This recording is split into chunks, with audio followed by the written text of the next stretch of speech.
Hey everybody, it's your buddy Admiral Teague. It's good to see you. Welcome to Teags and Tens Talk Show. We have reached Thursday. That means that tomorrow is Friday and it will all be over. With me is my guest and my co-host for tonight, Krimlon. Krimlon! And you know what? Radioactive, we want a fourth and long year pass. If you want to come on, please join us if you want. But welcome everybody. We got Radioactive, we got Lombardi 1969, we've got Mark Harkness, and we've got this duck follows me to everything I do. It's been in every single Admiral Teague presentation. I want to thank you, StreamYard. You are the best, except when you kick me out and lock down the show. So, Cribwad, how the hell you doing? Oh, I'm surviving. Thank goodness it's the end of the week. Man, this work's killing me.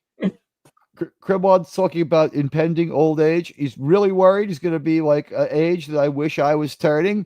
Let's just say that one. Although, still very youthful. I don't know what you worry about. So I don't know, but I remember this one. Did you know that on this day in 1252, Pope Innocent IV issued a papal bull called the Ad Extirpanda, which authorizes, but also, what's that? What year was this again? This was 1252. Good year. Fun. I had a fun time there. Oh, that's pretty young. Yeah. You were a young Highlander then. It limited the ad extirpanda, which of course made our lives easier. It limited the torture of heretics in the medieval Inquisition. Thank gosh for that. Then German astronomer Johannes Kepler, I think we named a telescope after him, discovered the third of his three planetary laws, the harmonic law. I'm not sure what that one is. I'm not gonna lie. Also, on this date in 1841, the first immigrant wagon train to reach California leaves Independence, Missouri, on a 1,730-mile journey over the Sierra Nevada. I would like to point out that this is right around about as far back in time as Radioactive said that 1883 needed to happen. I'd like to point out on that one is Independence, Missouri. Wow. Yeah, I'm sure they would have never stopped there if they would have known what the future would have been like for them, the crack capital of the Midwest. Well, I mean, unfortunately, crack had not been invented yet for these intrepid historic travelers, and they had to get through it without the crack. So, I mean, tough stuff. Guys, if you're out there, do me a little favor. Tweet out that I'm live off the browser. Spread the word. Share the load. This is the Kyle that I know. I think he lives in Independence also. Oh, Independence, Missouri was the home of our president Harry S. Truman. Yes. They say he was our dumbest president, Krimlon. That may be debatable based on the last 100 years. Oof.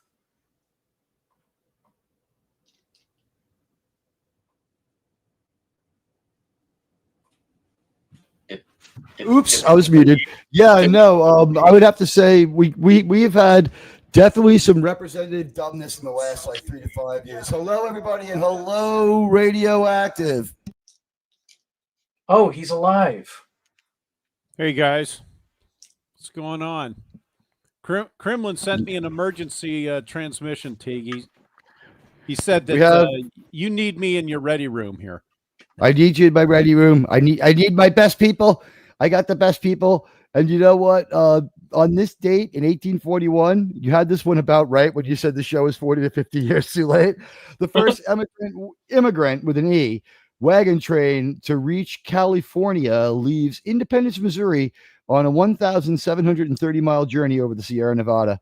So you were pretty much right on. And at that point, it would have been just about as tough as it was in 1883's depiction of it, except that I guess they probably would have went in a much more straight line. The trajectory probably looked like the number 7 if we drew it on the map. Was that a gay joke? Straight line? No, we'll cross the straight line later when we talk about some of these woke projects that are coming out with Ree Williams. That's gonna be fun.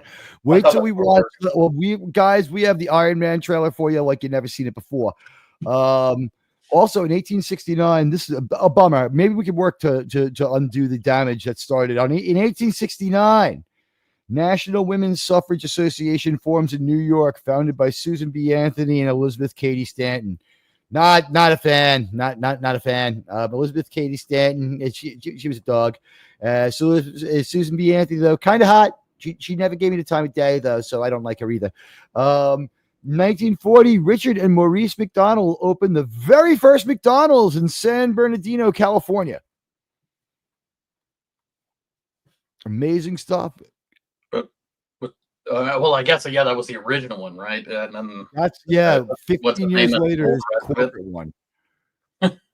if you saw the movie The Founder, which by the way is surprisingly fucking good. It actually was a really good movie. It was surprising. Hey, Lombardi, 1969. Good to see you. It's surprisingly really good. I enjoyed The Founder a lot, but what happens in 1940? Maurice and Richard McDonald, they opened the first McDonald's in San Bernardino, and that's just like that was the restaurant that he walks into in the beginning of the movie, where he's fascinated by what they're doing. And he finds out they've tried to expand a couple of times, but because they couldn't have the amount of control they wanted over the expanded restaurants and like keep people like they could only handle a certain amount of restaurants and keep them on point and on menu and keep them doing the things that they wanted them to do. They had to all be within driving distance because they were kind of control freaks, which it turns out was not the worst idea at all. But they just went about it wrong. The McDonald's brothers if they had the thing was like everybody rises to their depth as a business person, right?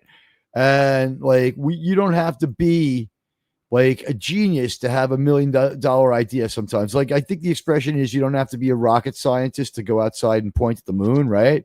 So what happens if you in The Founder, if everybody's seen this one, like Ray Kroc, the guy who starts McDonald's, is played by Batman 89. He's a real loser in this one, but it's great. Hey, Kyle Cohen, hello. It's good to see you coming through. Kyle Cohen is the best. He always leaves a comment, and he's a good guy.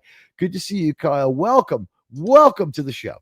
Ray Kroc, like basically he's got a good innovation, but the world's not ready for it, and he's living the reason why the world isn't ready for his innovation. He didn't invent anything.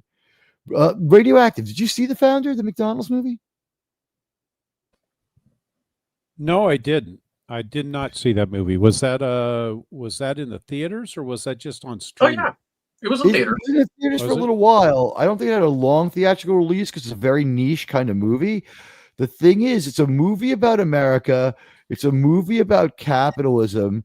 It's a movie about pop culture in a way, because McDonald's is like the wonder most it didn't succeed. American capitalism. What are you talking about? You're not supposed to make movies about that. And it was fair, unless too. it's negative. Unless it was a movie about a man. It wasn't overly negative. It wasn't that negative. That's why it didn't get marketed properly. That's probably right. Krimlon saw the movie too. Krimlon, what would you say? Like it wasn't that it was a negative betrayal. It's just like he was a little shallow and a little ruthless when it came to money. But I wouldn't say he was a little ruthless. He was pretty darn ruthless, and it was genius how he managed to rip out the entire business from the creators and ditch his wife, which is even better. The way he ditched his wife was hilarious, too. The movie presents her as sympathetic, and she is, but it's played by Admiral Holdo, so it was the right year to have her be the one to get the raw end of the deal. And what happens is he walks into this McDonald's in 1955, I think it is, or 54, and he sees them, and they had worked out this system where, the front of the store was kind of open. I don't think there was an inside. Like you walked up to the counter and it was just open like a hot dog stand or something like that. Correct. And you walk up to the counter and it's California, so they're just counting on to be nice, right? And they don't care. And so they're making the hot dogs assembly line style. I mean, making the burgers assembly line style, and they're staying ahead of people. Like they're cooking burgers that people won't order for 5 minutes. So when you get to the front of the line, your waiting time's 3 minutes. The movie opens up with him on the road trying to sell his restaurant equipment. And he's trying to get food. It's garbage. The worst part is the filthy plates that no one can get clean. at the McDonald's. It's really wasteful, but like it's clean, right? Like you can throw away all the it's like a throwaway model, and like everybody's like they mapped out the way people move, so like the maximum amount of efficiency per movement, and like they're real like perfectionists, and they're just like in the store like ramrodding all their people all day. So it's kind of an interesting movie, and so Michael Keaton sells like chocolate shake makers that make like 4 shakes at once off one motor. So think about it. Like you buy one shake maker, but you can make up to 4 at a time. It's a great idea, but it depends on the idea that you would sell a lot of shakes. And so like he believes in this idea. He realizes it's great. And so he's sitting there like we see him fail to sell a couple too. He's like, this is a great idea. And he's like, why do I need 6 shakes when I only sell 4 or 5 a week? He's like, well, the reason you only sell 4 or 5 a week is because it takes so long to make them. See, but this like automatic shake maker will cut down your shake making time. Not only that, but it makes 6 at once, because once you got the supply, demand will follow. And they're like, get the hell out of here. And like when he calls the McDonald's on a cold call, they're like, how many can it make? Okay, yeah, we'll take 1. You know what? You better send us 3. And the guy was like, he's just like shocked. So he sold more than he thought he would sell for like the whole year. And he drives like directly to their McDonald's to see how the hell it is that they could do this, and wondering if they made a mistake, honestly, while somebody fabricates these things, because they didn't think they'd need 3. And he goes there, and they're like serving all these people, and like the lines, like it's pleasant. It's not an indoor dining institution, so no matter where it is, like nobody really has to worry about seating. Or what streaming service is the it's definitely on Amazon. I think you go on YouTube and look for it, and I think the advertisement for YouTube will have the trailer and it'll show you the options. I think it's probably on Netflix. It's not that hard to get your hands on. It may even be on Disney, because Disney underwrote a season of Loki. But bottom line, when he gets to the McDonald's and sees that like people eating out of paper, like off of paper plates, and eating like with napkins to hold the food, and like the paper bags of fries and stuff like that, he's absolutely blown away. And he can't, like, people have to explain to him that he needs to walk away from the counter to eat his food. He's that confused. He's like, what do I do? And they're like, you go eat your food now. He's like, where? And they're like, in a park, in your car, anywhere you want. Sir, we need to serve other people. And he's like, but I only just got online. I don't understand. And his mind is completely blown. And then people have to show him how to use how to drink the soda, and how to like open up the hamburger and eat it. And he had no clue. And when he leaves, he's like, this is the greatest idea ever. And then when it expands too much, the original people can't handle the volume. It blows their minds, because they tried to expand once before, and they were really controlling. And they're like, McDonald's only works if we stay totally on idea and totally on menu. So it's like he has a few ideas that just don't jibe with theirs. And so like one of them becomes like a control freak. It's Felix from The Odd Couple with Matthew Perry. It's what do you call it? It's Reno 911, J.W. Dangle, Detective Officer Dangle. He's one of the McDonald's brothers. And the other one is the president from Civil War. It's what's her name's husband, the guy, Nick Offerman. And they're the McDonald's brothers. And honestly, they're really well played. And like one of them's a little smarter than the other. And they got the equivalent of $4.4 million to get out of McDonald's. That's how much they fucking hated it. They were so overwhelmed by the nervousness that they wouldn't be able to control some of the McDonald's. Like the first round of expansion goes well and makes money, but they go to some of the other McDonald's and people are like serving corn and hot dogs and peach cobbler pie. And they're like, what the hell are you doing? You can only serve McDonald's at McDonald's.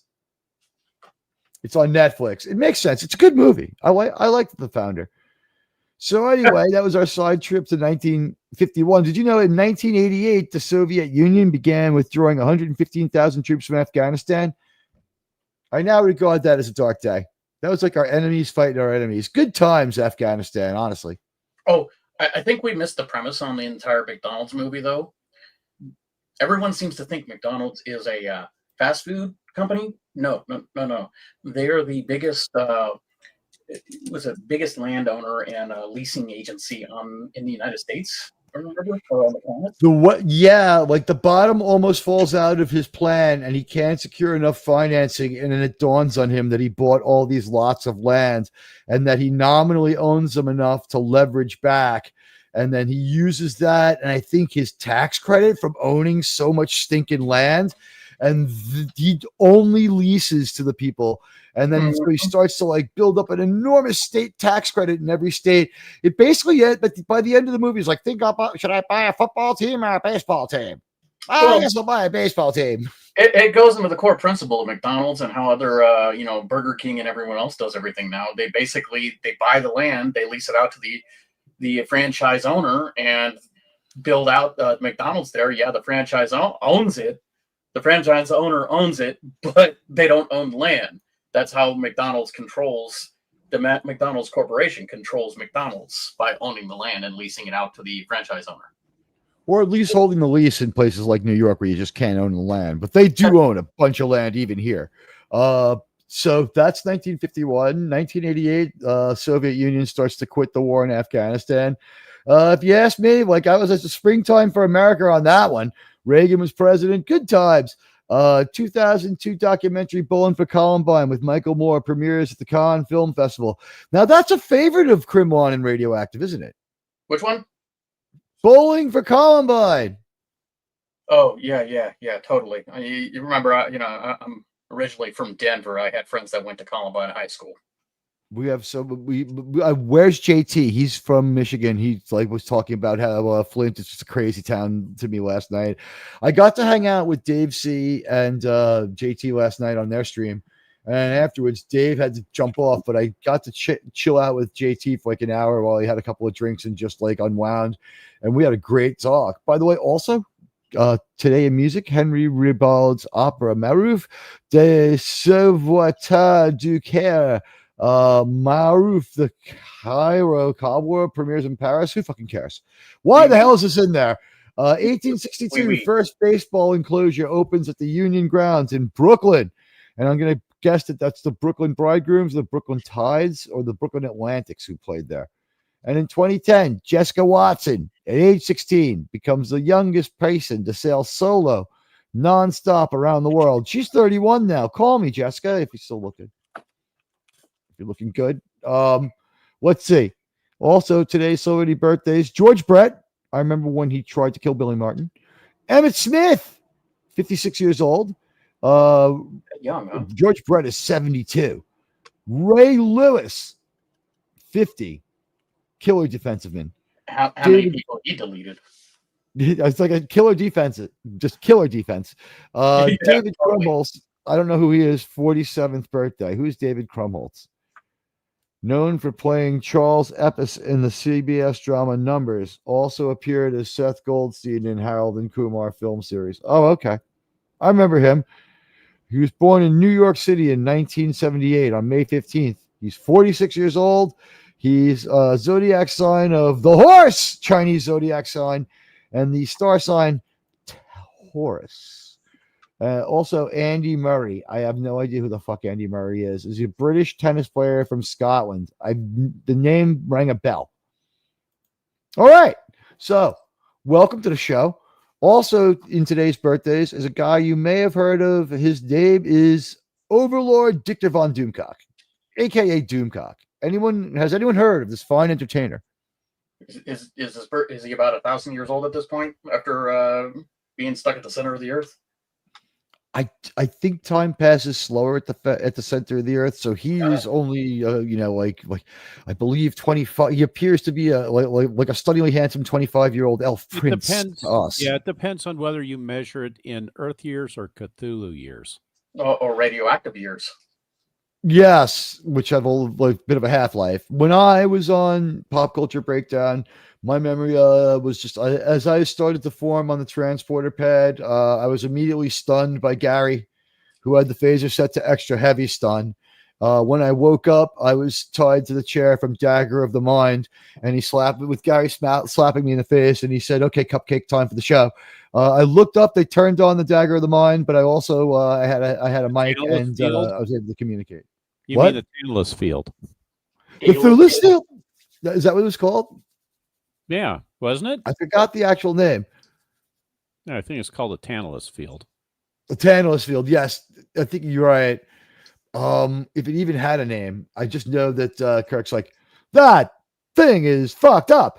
But you know what? Happy birthday. Bad. My bad. It's not. The Tantalus Field was from the Mirror Universe. I don't remember Kirk saying that though. You know what? I want to wish DC a happy birthday.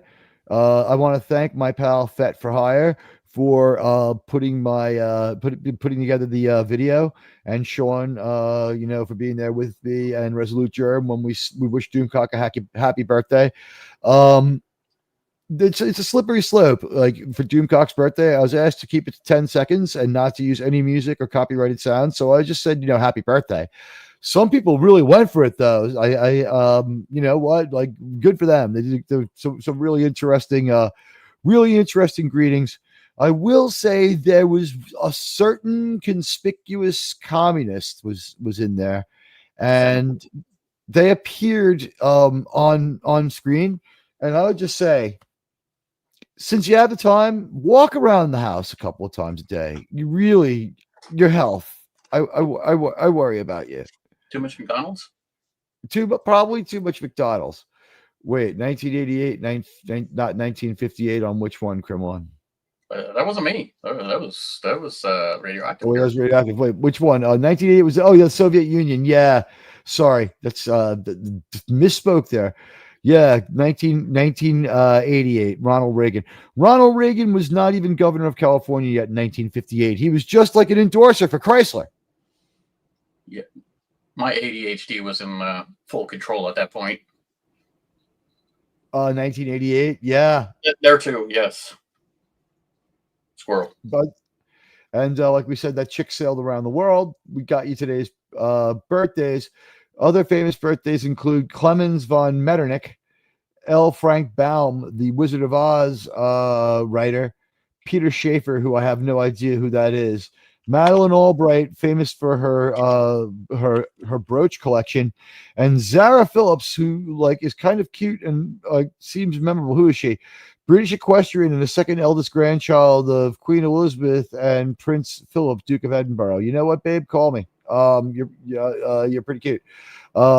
Second child and only daughter from the marriage of Anne, Princess Royal, to her first husband, Captain Mark Phillips. She's 15th in the line of succession.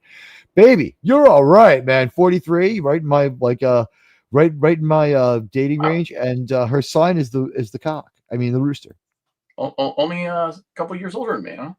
There she is, Sarah Phillips. She is the 15th in line to the throne of England. She's a millennial. Her star sign is Taurus. Everyone's birthday today has the star sign of Taurus, and I think it needs to be strongly looked into. That's a coincidence with 4 for 4 on that one. Would she be considered a millennial? Or would she 81? Just outside the cusp. She's 81. She's right in there. She's on the bubble. She's either an Xer or a millennial. I think 81. She's 1 year after Xer. I think that's a young Xer. Isn't the cutoff for Xers 1980 when the video game rolls out? I don't know. I'd have to check. I don't think so. I think it's a little bit later than that, but it doesn't really matter. Let's not denigrate her by calling her a millennial. We already denigrated her by saying she's 15th in line to a country we've beaten in wars twice. So, how much worse can it get? But yeah, congratulations. Happy birthday. Her star sign is Taurus. Again, like all these people born today with the same star sign, I think it needs to be strongly looked into. There's something going on with that one. Any other birthdays today? No, but let's see. Other celebrity birthdays today. Ellis Larkins, American classically trained jazz pianist and accompanist to Ella Fitzgerald. John Lackenberry in 1923, British Australian composer. Johnny Walker, all right, Indian actor. Wait, I thought he was a brewer. Born in Indore, British India. He makes good liquor. Yeah, I was gonna say. In 1925, Emmanuel Gent, Canadian-American electronic music composer. Wait, did you say Emmanuel Gay? Ghent. Oh, okay. Canadian American electronic music composer from the Phosophones, born in Montreal, this day in 2000, in 1925. He passed away in 2003. Also, let's see, anyone else here of note? Oh, hey, 1929, David Healy, American-born actor, Supergirl, Doomsday Gun, and Patton, born in New York City, 1995. Oh, who is David Healy? Is it who I think it is? Is David Healy Richard Corby because he's in Patton? What do you think? What do you think, Radioactive? About Richard Corby being in Patton? Well, we know Richard Corby's in Patton. We were laughing out loud about that one for a good long time. Is David Healy perhaps Richard Corby, this guy who's in the movie, but born in 1929? He's got a high chance of being Richard Corby. We're going to find out right now if David Healy is Richard Corby. Richard Corby, one of the best early Star Trek villains. You gotta love it. Actor. Here he is. It looks like the right guy. No, he's too young. He's way too young. This guy was born in like 1970. Yeah, no. He was in Money Monster. Oh well. David Healy. Let's see, more popular matches. There are a lot of David Healys. Let's see. We got to find the one that was born in 1929. Wow. There are so many David Healys. All right. You know what? We're just going to have to live with that one. We'll find out who played Richard Corby. Star Trek, what are little girls made of? We tracked down our facts for you. Is everybody excited for when Saving Star Trek warps out for the final frontier? Yay. We're going for the go for TOS. Oh yeah, everyone's waiting for TOS. I can't wait for that one either. Okay, let's see. Eddie Paskey is Lieutenant Leslie. Where's Roger Corby? Michael Strong plays Roger Corby. Oh well. We tried. We tried to find out who he played. No real indication here of who he played in the episode. Maybe he was just a voice. Wow. But he is in Patton. I'm sorry. Wait, no, he's not in Star Trek. He's only in Patton. I don't recognize him from Patton either. Oh well. We'll figure it out. He was one of the the staffers for Patton. He was one of the staffers for Bradley. Remember, he's there when at the Kasserine incident where he's like, you know who we need? Oh. He's like, they'll be hell to pay. Oh, okay. You're right. I guess he was. Yeah, he's the guy who's like, and hell's coming with him, General. We see him a couple of times, though, where he's like trying to talk sense to Patton, which is basically every character does in the movie for a couple of minutes and gives up. Gordon Mills, songwriter for Tom Jones. He wrote the song It's Not Unusual. Born in Madras, India. Michael Strong passed away in 1980. Wow, he had a good long life. 62. Whoa, he had a terribly short life. I guess he smoked cigarettes. A lot of people did. Yeah, it was very, very popular for a long time. What else was he in? He was in a lot of stuff here. By the way, Paul Rudd, born this day in 1940. He died in Massachusetts in 2010. I'm assuming it's a different Paul Rudd. Roger Ailes, American TV executive, CEO of Fox News, born this day in Warren, Ohio, and he died in 2017. I was kind of thinking Ant-Man looked pretty young for that. He does look pretty young for. He's a lot older than we think, though. Cyril Courret, cricketer of the Sri Lankan Test Umpire International Panel, born in Colombo, British Ceylon. Okay, whatever. But what is this, like all English people? Jerry Quarry, American boxer. One American person, finally. Famous bouts versus world champions Floyd Patterson, Jimmy Ellis, Joe Frazier, Muhammad Ali, and Ken Norton. Wow. How long was his career? He died in 1999, but he fought Floyd Patterson. Crazy stuff. Well, that's today's in history. And everybody's here. Hey, do me a favor, guys. Tweet off the browser. We're live. We're into the meat of the show. Today was a tale of two terrible trailers. Did anyone see either of these two terrible trailers? You know the ones I'm talking about, guys. We talked about let me guess. Ironheart and Superman. Yes. Super Dude and Okay, I actually have seen them. The Invincible girl who makes suits and is a genius. It's really hard to say which one's worse. I'll let you guys. I want to know what Iron Radioactive think. Woke. Iron Woke is. Yeah. I don't know, but here's the thing: Superman's a really cool character that we all love, and they're not doing the best job by Superman. Looks like I don't know. I honestly, I'm like not super gay. The controversy on Superman. I don't think is. If the movie were already out, we knew exactly what was going on. But I think we're getting spun up too early on it. There's a couple of things I'll address when we do Superman. When we do Superman, I'll talk about it. But guys, there's a movie. This movie is called. Oh my God! I made us all go away. Can people still? You can, right? Hello, I made us come back. All right, there is a movie. This movie is called Ironheart. We have decided that the most dreadful of the two trailers will go first. So before I give my impression on this one, here's what I wrote up. Prepare, because you will need an iron stomach to watch this. Yeah, you really will. Riri Williams, a.k.a. Ironheart, is an insufferable individual who's a stranger to silent contemplation. For about 1 minute of the roughly 1 minute of the roughly 157-second video, she's trapped in an elevator where she's being taunted and mocked while she verbalizes an unimaginative, out-of-place string of complaints about how struggling to survive is a real drag. Pretty sure at some point she even says, "I don't even have time for this," which really nails it into the year they announced this beast, 2020. I was just waiting. Yeah, I was just waiting for the voice to come over the intercom and say, "Want to play a game?" It was a little bit like that, except that she was too cool for school and figured out most of what was going on way too quick. This crap's been around for a pretty long time, and Rachel Ziegler's description of 1937 Snow White is accurate to this project. Ironically, it's very dated. It's highly problematic. It's very, very dated. And what's funny is that it's 5 years old. It showed up 5 years ago. That's when they greenlit this thing. I guess they made it by 2021. This thing's just been sitting around. They're probably going to use the C word excuse on this one again. And it's not that the actress is a bit of a cunt, but she might be.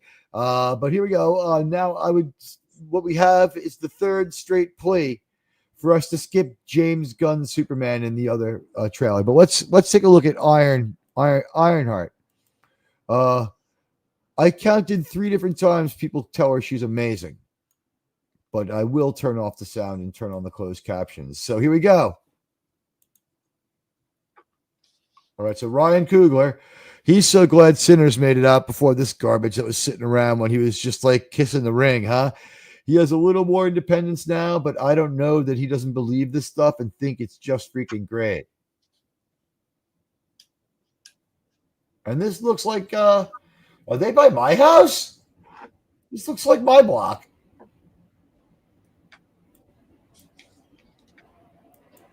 That is not the same location as the first shot when she approaches the door, but okay. Is this Curio Shop or whatever the fuck it is? Is this got some affiliation to Strange, I wonder? Where is she? Well, she's definitely not in Waikiki. Waikiki forever. No. Thank God. Well, yeah, I was ready to scream Aloha snack bar and run towards the movie screen during this movie. It was one of the worst fucking movies I've ever seen in my life. Wakanda Forever, they kill hundreds of American soldiers and CIA guys as their disposable chads to kill.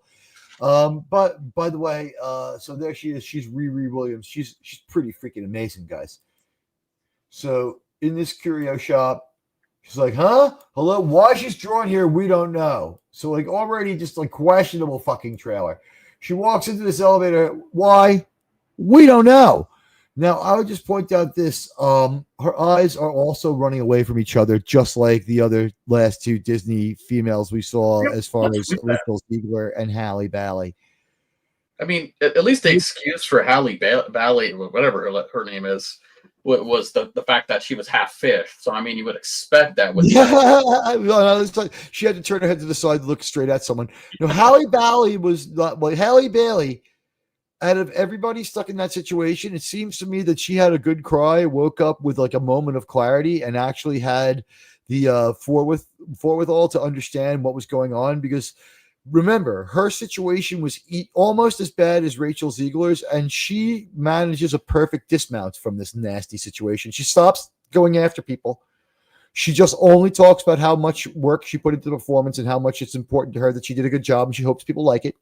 Her singing is good, and the movie is what it is, but it's not like a Blame Fest where she's going crazy. She has no meltdowns. She has maybe one meltdown about how she doesn't like people not liking on her, but that's, Disney manufactures that. They've elicited that from far too many actresses. We saw that at the Wicked press conference too, where that was like an all-woman production with like woman casting all left and right, and Cynthia Erivo couldn't even feel safe on that set. She was losing it at the publicity, crying and losing it. So like this is sort of the worst. But so here we go. Riri Williams. She's in this escalator. It's not even interesting set design. Doesn't it just look like someone made this the day before? She's such a genius. She didn't even read the sign. Shut off the lights. We don't want to see any of this. No graffiti. I guess she's in the fucking freight elevator.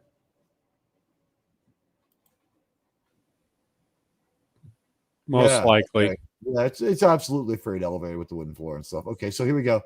Elevator cab. Not even creative. It's like not even named like, elevator cam 1, nothing like that. I don't know. Cam 1, anything but elevator cam, something a little bit more like, I don't know. This is too personal. Like, we've all been naming cameras for a little too long now. This looks a little mundane. I would say even a technical crawl and like weird time code in the corner is better than this, because why have the cam information on there but not the technical readout, the other stuff like the time code? Could it be because they were afraid to have a time code in there because they wouldn't be able to match it up? So it's like, it was already a bad idea to put the elevator cam in there because they weren't willing to put it in the work for the time code. And it's unimaginative. So the image begging questions. Isn't it amazing when we slow these things down? It's like they really kind of hurt themselves. If they let us play this straight through, we might be impacted by it. And if the music wasn't like a big problem, we might be like, it's all right. But so she's like, notice how she already can't be bothered. This was the same problem we had in what do you call it? Krimlan's favorite movie from the Thunderbolts. Thunderbolts. Oh, okay. Yeah, this is a lot like Saw, though. Want to play a game? It's nowhere near as good as Saw. Yeah, I wish we could play a game here. I wish we could do some of this stuff to Riri. But at any rate, Riri here, don't you love how like, what the fuck? Like, fuck this. Like, she's so bad. Like, she's not even scared. She's just angry. A few weird things have happened. And by the way, there's now a voice telling her, like, you're in a lot of trouble and you're aft, right? So look, by mistake, she uncovers most of the plan right there. I mean, you never know. She could just be constipated. She could just be constipated. That could be why being stuck in the elevator is bothering her. But isn't that just the best radioactive? She hits the first thing she hits just solves most of the problem. Well, they have to do it that way, right? Because they can't think of anything more complex than this. Basically. Yeah, the storyline for this doesn't look that appealing to me. Yeah, knowing what we know, by the way, we know that she's got like beyond Tony Stark tech ability. So now that she's seen the tech, what are the chances it actually works, right? The air. Oh yeah. So here we go. This stupid Saw speech. Welcome, Riri. Welcome, Riri. In less than 3 minutes. The air in this elevator will no longer be breathable. So instead, why just blow her up, right? And I want to know is that apparently the person that's talking to her through whatever the elevator speaker says there's a gas mask there. So why wouldn't she don the gas mask first? That way she doesn't have to worry about whatever tear gas or whatever's in the elevator, and then fix the She's a strong woman, and remember what happened when Rey got in the Millennium Falcon and had to show up Han Solo. I mean, come on. She's going to use her problem. She's going to use her power of anti-sexiness, guys. Come on, you see it coming. But so she's, like I said, luck has solved most of the problem for her. This is very Rey-like. She's absolutely a Mary Sue. And so welcome, Riri. I just want you guys to see, we do a quick like zip around the set here, this little elevator set. This set, as we see it, screams made today by underpaid techs in a hurry. Like, it's got like the most predictable and boring scratching. It's supposed to be beat up. There's absolutely no graffiti. It's New York in less than 3 minutes. So 3 minutes, that is 300 metric seconds or 180 of our American seconds. In less than 3 minutes, the air in this elevator will no longer be. See, look at the set as we whip around. Doesn't it look like someone took the same ball peen hammer and just hit at random?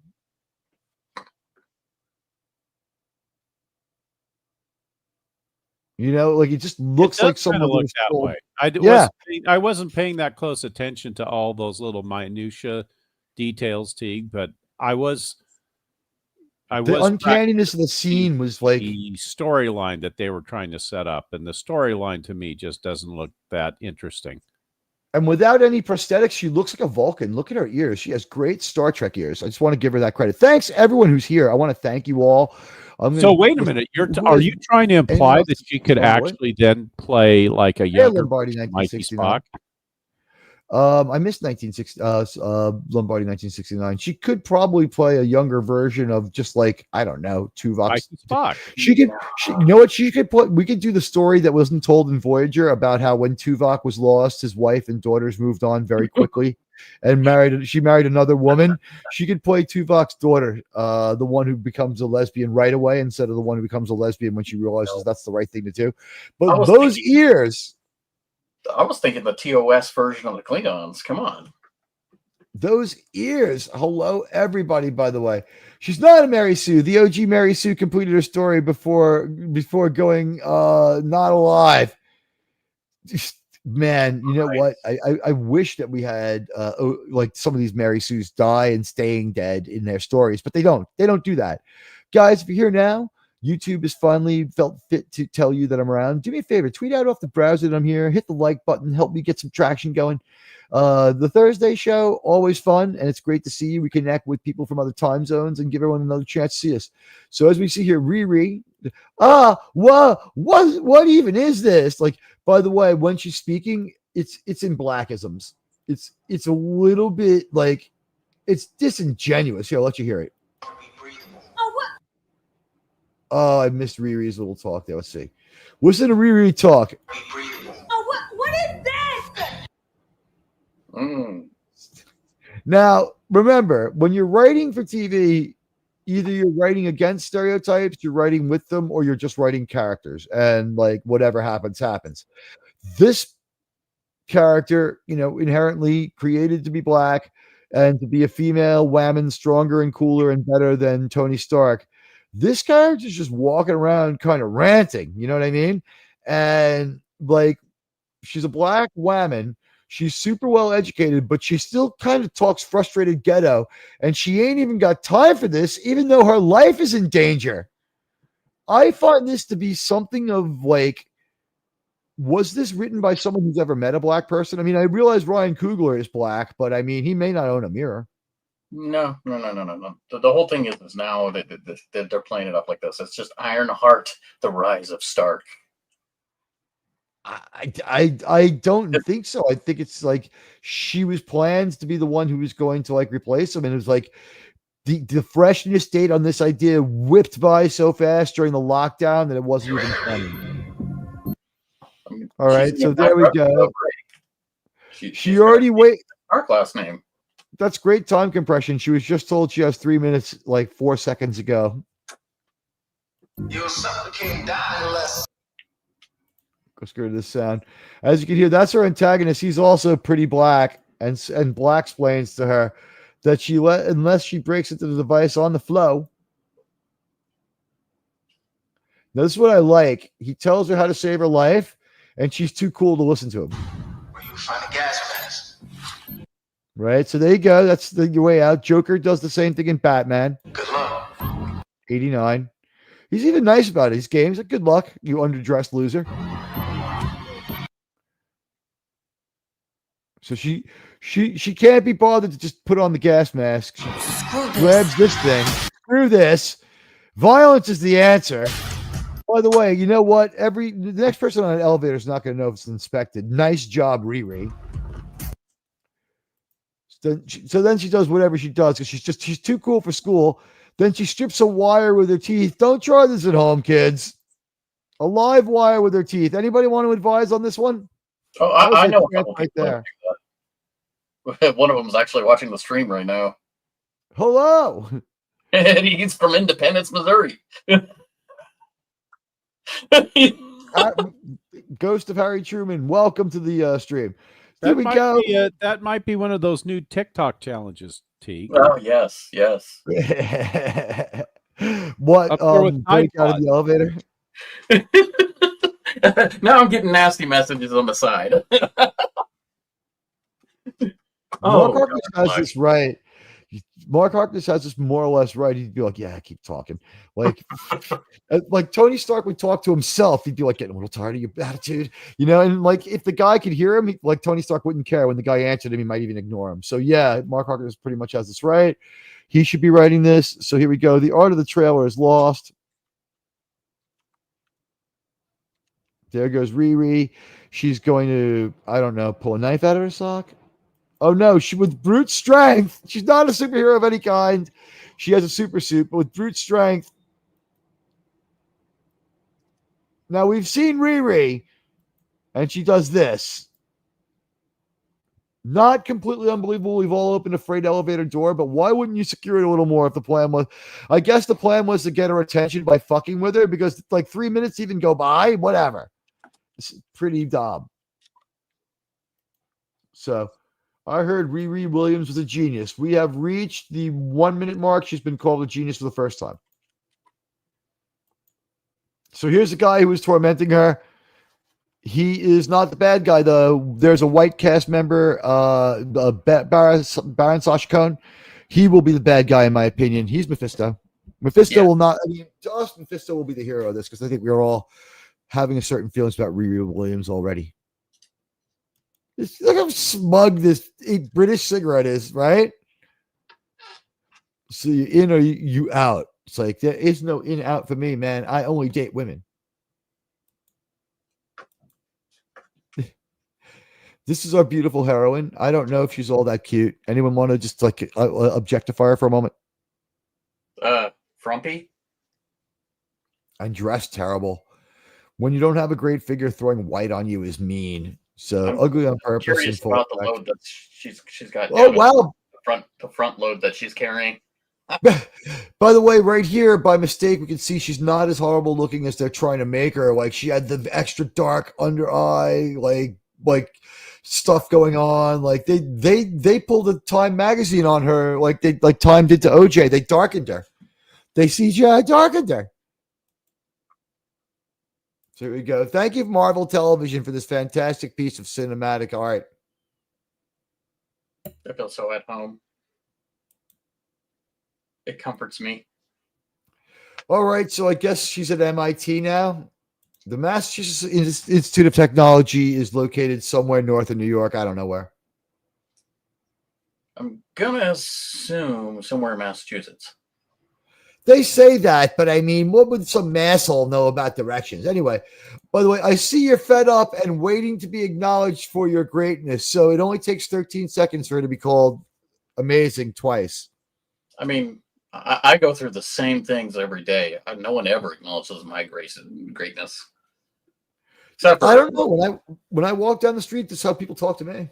I just get other kind of acknowledgments, and it's not about being great. Grimlon, you're that guy from the Admiral Teague show. You're an asshole. Yeah, that's pretty much our daily basis right there. There you go.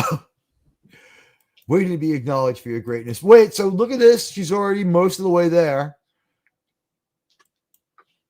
And by the way, who waits to be acknowledged for their greatness? I'm going to say this right now. Villain Origin Tale, anybody? And if you're coming through later and you can watch it with the browser open for a few minutes, it really does help out. It does. It does. It keeps the average from bottoming out. I know a lot of people do other stuff and close the tab. YouTube punishes me for that. I am the most successful, most punished YouTuber on the face of the earth. Well, meet our friend. It's a Gundam. Yeah. You know what? I mean, hit that like button. Yeah. I think he's from New York, right? You ever hear his accent? He has like a strong New York sounding accent. Roger Corby could have helped Riri Williams. If he turned her into a robot, we know from his robots they possess sufficient humanity that they're a lot cooler. And by the way, why did she have a scannable barcode on her Iron Man glove? I'm not going there. Whose fucking idea was that? Is it an advertisement for a soft drink? Yeah, right. Is it scannable? It's right. Actually, I'm kind of curious. Hold it there for a second. It's just inventory, Teague. Right, inventory. It's true. It also looks like they took like some household items and just jammed them together with like a metal gauntlet. If they got a barcode on it, then and it's in inventory, then you can use that probably as a tax deduction for your corporate expenses. Do you think that the problem was that they wanted to return it and then try to turn in the receipt falsely and make money off of it? Oh, there's that possibility too. I hadn't even thought of that. It's right from fucking Lowe's or Home Depot. Let's see. Riri Williams first appeared in the comics in 2016. So after the snap is in cinemas, 4 years after the comic fans not liking her when they decided this was going to be a thing no matter what. Well, by this time, Disney's calling the shots at Marvel and owns them, right? They're just an extension of their own studio, if I have that one right. She completed her story by not alive. Yeah, no one managed to delete her. Hello, Riri. My name is Irving Daystrom. You are great. I am great. Yes, exactly. Isn't it Richard Daystrom? I mean, this is like the perfect setup for a villain arc, but I'm just... It is a villain arc. I mean, it would be more awesome if it was. She'd be a little bit more tolerable. By the way, only 8 seconds later, she is called amazing again. You are not the first genius at MIT. So there we go. More affirmation. Non-stop affirmation after she beats her antagonist there. And then, I guess... the problem here, Teague, is that they haven't articulated why the individual is a genius. Because she's at MIT. That doesn't mean she's been to Wakanda. She studied abroad Wakanda. Forever. I'm sorry. Maybe I'm reflecting too much on the real world. Just because you're at an institution in the engineering college doesn't mean you're a genius. It just means you're in the engineering college. That's true. You got to get out of. You got to get out of it and be successful to really be a genius. It's kind of like saying to somebody who's over in the business school, you're a tycoon. Well, what have they done? They took a couple classes. Whoopty frickin' right. You're well, I also or a roller coaster tycoon or something. Well, roller coaster tycoon would make more sense because at least then we know they're a gamer. Yes. Emphasis on the gay. No, by game. Game. Okay. Game. You and you're gayer. You have to say "gahay" or yeah. We have a transformer out there who just hates us, and we can't give him too much ammunition. So anyway, here it is. This is kind of like when Tony Stark has his little problems, but it's happening to other people. She's just sort of there watching them fuck up. Not an Autobot. And she does not have a good caboose in that one picture of her there. And she's supposed to be a college student, so yeah, it's okay. Is that Stanley Tucci? It's a bald dude. No, that's not Stanley Tucci. This is not New York. I guess if it's in New York, does that mean it's automatically Stanley? Well, MIT is not in New York. MIT is in Boston, but that's beside the point. Right. No, I'm just keying off the fact. Well, she's from New York, right? She's from New York. Okay. And this is just like an above ground subway. So I'm wondering, is this imaginary New York or is it Boston? I think it's Boston. It's bad. you know what? It's just imaginary reality because it's the Disney soyverse. It's East Coast. It is really extremely soy, and as we can see here, like whatever, like non-Stanley Tucci, his Stanley Tucci's stand-in here. He is the one telling her you're not the first genius at MIT, and boy, did they ever leave that up on the screen for a long time. So then I guess she redesigns the transit system in Boston. You come from one of those fancy tech firms, and I have to see, does this guy also talk in urbanics, as they call it? How come you're not working at one of those fancy tech firms? No, he talks like a normal human being. After my internship abroad with this broad, there's Shuri. She's You sure that's a woman? For now. I got a neighbor that looks just like him, or her, they, them, whatever it is. Yeah, careful with the gender stuff too. Like I said, I don't know what to call.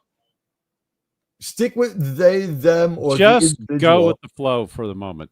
Call Shmi. Yeah, Shmi. You know what, Shmi or not Teague. Kremlin. I didn't do it. I promise. Just go with the flow. Yeah, I mean, we missed the point about the scissoring because of you. Thanks a lot, Kremlin. So anyway, she had her internship abroad. Then she hits things with a hammer. This is definitely proving to me that she's smart. You know, they say when you're a hammer, everything looks like a nail, but you know what? No one wants to nail Riri Williams. Here she is using a circular sander. I guess that means that she's pretty smart. And she's got some ski boots here. And then this guy, again, something important. Wait, did they call her amazing again in the time that I missed? Let's just see if anyone calls her amazing. I want to build something undeniable. If you build something and it exists, isn't it therefore undeniable? Even if I just build a house of cards, it's like, look at that house of cards. Like, that's not really there. You know? I'm going to say that. If you build a house of cards, doesn't that make you a house of cards building genius? Sir, that was so controversial. Sir. Will they come? I don't know what she's doing. Mr. President, what is she up to? Sir, it doesn't matter. Nobody cares. She's just summed up this entire trailer. Buddy Hepburn. Hey, buddy, welcome. Everybody, I'll be back to the chats in a moment. Right now, we're having fun. We're analyzing this trailer. Harrison, take a look at this for me. Enhance 15 to 23. Something important. That would make more sense, Teague, if you superimposed Blade Runner in that screen and then had this image in there. That would make more sense. That would be, you know what? Let's try. That would make a more interesting show. Let's try using other dialogue. I came home. There was a man in my house. Look at her look on her face. Look at the look. She is dripping with contempt. This is contemptuous. This is the look that your wife has on her face before she throws you out to move in with another, to have another woman move in. I mean, this is contempt. All I know, Teague, is team switching contempt. This is just painful to keep watching it scene by scene. I think we can just play it through 7 seconds at a time or whatever. She looks uninterested. I can give you the tools to carry out your here's vision. the question. Yeah, that's the question. That's the thing. It's kind of a gem of insanity. Okay, this is going to be on. This is just going direct to streaming, right? Look at her face. This is thankfully they changed their mind on this being a movie, but this was supposed to be the next movie after Wakanda Forever, so it's got that bad. Okay, vibe. So they dodged the bullet on it being a theatrical release and bombed. Right. So now they tried to hide the trailer behind the Superman trailer. All right. So let's cut to the chase. We know it's going to bomb on streaming because at this point Marvel's in roughly in the same boat as Star Wars. Maybe not first it'll quite as succeed better than anything else has ever succeeded before and be renewed for 2 more seasons. And then like week 3, we'll find out that actually it bombed. And then week 5, the Disney backlash will be out of control. That's my opinion. You know, if you ask me, that's on BlackRock and some of those other investment firms. I mean, if they want to just throw money at Disney constantly, and throw it towards their ESG BS. I guess they can do it, but Well, you know what I would have done if I was a woke writer? Do you think this idea would have flown on the set? You tell me how insane they might have been. This is my woke writer idea. I'm putting on my woke writer hat. It says, stop the patriarchy. Ready? Those bills are offensive. I want them to have female presidents. I think we should have Hillary's. How dare you It's our assume that that's imaginary not a world female on anyway. that bill? well, that's true. If Frank- it's in the Soyverse, that would make sense that it would have Hillary's picture. Yeah. Yeah. Pick up that joke from Pluto Mars. Make that into a funny movie too. They You know, like they can make- going back to bad movies no one liked. They can make really good money off just this advertisement for this trailer to begin with Pepto-Bismol. It's a good advertisement for money too. The money looked appealing. I would do anything for that money. It was Gas X, maybe? it was appealing. Yeah. Oh God. Or like anything at the Circle K, like food rack. It's like you're Or gonna puke mayo, and then maybe need to refill back Kaopectate. up. Well, Maybe Kale I'm Peckley. sure they could save Rite Aid by just playing this. I love that there. Look at this. It's the Loki set. It's the set from Loki. Guys, it's the Loki set. Why do I feel like Deadpool's going to come walking in? Wait a minute. We Because- have no, well, you we would have- think that because you think at this point this is when they're actually going to make it actually enjoyable. That's Oh, when you're okay. thinking I'm not as bad Deadpool as will show them. up. I'm not as bad as people who made this, but let me see if I have this right. On June 24th, this guy who looks like a refugee from a from a race swap Musketeers movie Mm. is going to give her a very small box full of hundreds. So like he just gave her like $18,000. Small donation. It's real money, but I mean, you know what I mean? Well, it's not real money, but it's a real like a considerable amount. So here we go with another door that just looks like someone was working extra hard to make it look like it's really real, which made it look less real. This looks like their raft set, to be honest.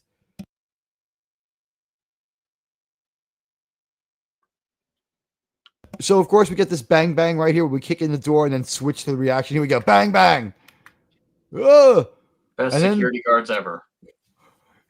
I just want to point out Tulsi Gabbard, this guy in the middle with the throwing knife, and the other guy on the end there, Schwarzenegger Jr., whoever it is. All three of them might just be Latino. So this is your representation. I'm saying the central guy. Is he Latino, Kremlin? What do I you don't think? know, but I feel like the Radioactive? person on the right looks like the kid off of the evil kid from Toy Story, the original one. Or maybe This is Spy not- Kids. Yeah, you're right. Maybe it's Spy Kids grown up. Just waiting for the toys to come to life. You might be grown up Spy Kids is the right What about age. you? This character will turn around and say that they're non-binary at some point, I'm sure. But this is my representation here, and Kremlin, a little bit too.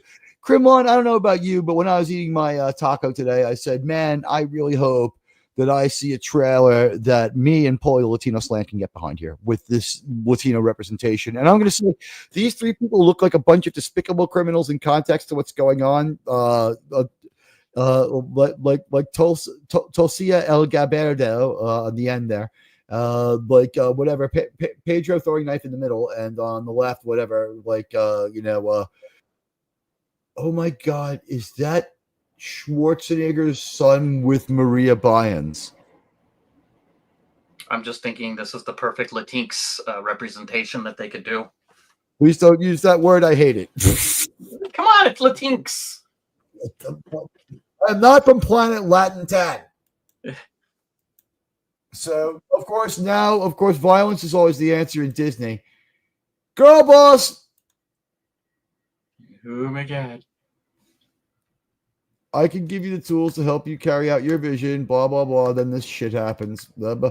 But anyone who's ever accomplished anything iconic in life, so it's assumed she's going to, pull it off. Some more affirmation. And we saw how dumb this fight is. What I love about this is this stunt obviously went so badly, they just cut away from it. They don't want us to see how that one went down. So here we go. Riri Williams built an Iron Man suit from a pile of garbage at the city dump. Anyone who's ever accomplished anything iconic in their life Why is she taking her own EKG here? Is she checking to see if there's anything there? Wait, what is... There is some sort of weird hologram appearing here? Remember, she's genius. That's why she sees the hologram. You just have to assume genius. It looks like the hologram is none other than herself, isn't it? The perfect hologram. Perfection. No body positivity, me. Look at the suit in the background. It's her Iron Man suit, and it's just sitting there like the dead North Vietnamese soldier in Full Metal Jacket. This is my bro. Today is his birthday. By the way, I think that Full Metal Jacket is my favorite supervillain origin tale. In the movie Full Metal Jacket, guys, you got to see this one. Hail, Dave C. Dave C. I was on Dave C's stream last night. It was great. Dave C. is the best. And he had, did you watch that Shaolin movie tonight? Is that going down? But by the way, like, just unfortunate wearing of the crotch patch here, huh? It just kind of looks like she's got a little something extra, doesn't it? I told you earlier she looked like she was front heavy. So here's this guy now. He's taking off his magician outfit and he's just dressed like a normal dude all of a sudden. So with their vision of what they wanted from this guy's all fucking over the place. All right, so he's got a cop-like uniform on, but he's not a cop. I guess we can just outright kill him. Yeah, that looks fatal. Now here come cop-looking cops. Now that these two look like the Boston cops. They're fake cops. Well, yes, they are fake cops, but in this context of a story, there are no real cops. But this is right for the Boston police uniform. Of course, they're hassling a black lady. The police never good in a Disney movie. And here's Riri. By the way, I just want to say this is the nicest they've allowed her to look. A pair of Reeboks biker shorts. When was the last time those were in? And a hoodie. I mean, this is the most sexy outfit. I haven't seen too many of those biker shorts since this century. Yeah, but Crimlon, you live in like a weird place. It's called the Midwest. Yes. What will you do, Riri? Wait, now someone's making it rain while a black woman dances, but she's wearing too much clothes for that amount of money to be dropping through the air. And here we can see she's little in the middle, so obviously she could be a lot better looking than we let her be. She wears frumpiest outfits, man. Look at those pants. How dare you objectify her? You know what? Honestly, you're right, because they're working hard and to ugly her up. But I think pointing out that and welcome to the NYPD for their daily appearance on the show. If you could hear him in the background there. Only Radioactive gets to objectify her. I'm thinking that maybe I don't have much of an echo. He does have a half-life. You know what? Now I'm not loud enough. Let me turn off the all the bad things happened at once on the audio. Let me just turn that off. Fuck the background noise. Again? Well, I don't know if I need echo cancellation either in an apartment this small, but my bubble just isn't popping big enough, so I got to give myself just a little more juice, and let's see if that helps. Anyway, as I was saying, here we go. We got this weird ass movie. You're getting closer. Yeah, we're getting closer to the end. No, your volume is still horrible. Is it really? Oh yeah. How long has it been horrible? About the last 30 seconds. How's it now? A little better? Now this is overmodulating. Let's dial it back a little bit. This should be all right, right? That's better. Yeah, I think, is it overmodulating a little bit, or I sound right? Yeah, it does sound a little muffled. Like overmodulating muffled, or just better, but it's still just a little muffled. Like I am Iron Man, or just a little muffled. Oh, like there's like a sound basement going on. Sorry, guys, we'll get back to how bad this trailer is in just a moment. Yeah, it's a lot better now. Is it? Yeah, maybe it just takes a moment for the sound cancellation to go away. And I turned up. I'm gonna turn it down just a little bit. Went quiet. Radioactive was like, I don't have to listen to Teague anymore. Thank God. I can catch up on my sleep. Better now? All right, we're better now. Let me know if it stays that way. I made one last adjustment. I think it's probably going to make it perfect. But so anyway, let's go back to this exciting. Absolutely. Who is this? I like this moment here. This reminds me of a lot of Star Trek. She's crawling through a duct. Maybe it's a Jeffries tube. We can only hope, right? We dream of better days. Why does it have to be Jeffries? Oh, I blipped back. That's something we do not want. Oh, wow. Oh, wow. That happened quick. That escalated quickly. You lost me. Wow. All right, so we knew where this was. All right, so she's... Oh, okay, here we go. We're going to show, like, a lot of things. So it's cut. We already know who this guy is. Look like this. This is just embarrassing. Always. He's an Afro-Latino. You istophobe. How dare they objectify it? Where's Gap After Dark? We need someone to make istophobic comments here. We need someone to make istophobic. Gap After Dark, where are you? Where, you'll say things to Paulie, but not to me. You won't come help my show out by saying hilarious things like Pedro Pascal is a bad actor. Something I deeply agree with, by the way. That was something that, like, really just needed to be pointed out. But Pedro Pascal's, like, special, so, I mean, they're just helping out. They're giving to the needy. They are just helping him out. They're giving to the needy. They're trying to represent more. Dave C., do me a favor. Paste your link into the chat, and I'll just, like, highlight it and repaste it in. I think Radioactive's really wanting to move over to the Superman trailer. He's AFK. He went AFK for a couple minutes. He's not even putting up with the rest of this shit. All right. So, by the way, this is how bad the art of the trailer was lost. We already have had this guy unhooded, and now he's going to reveal himself. I mean, you know what I mean? Like, we already know who he is. Like, that's out of sequence. Bad editing, just from a basic level. I've made like 25 edited pieces of material, and even I know like one thing has to happen before another. You don't like reveal and then show the reveal after. Yes, he's Darth Latinx. Darth Latinx. You've bitten off a hell of a lot more than you can chew. Wow, someone chastised her. What the fuck? Always the nose ring. And what's with the world's most unattractive sperm deflectors? What's with those glasses? I don't know. I kind of find them attractive. It's just gonna call them sperm deflectors. That's all. By the way, I just want to say, I too have relatives from planet Latin 10. I got to condemn this out of hand. This is not only some of the worst dialogue I've seen, but like it's a very poorly constructed trailer, and it might even be some of the worst, like just photography and filming and basic filmmaking I've seen in a really long time.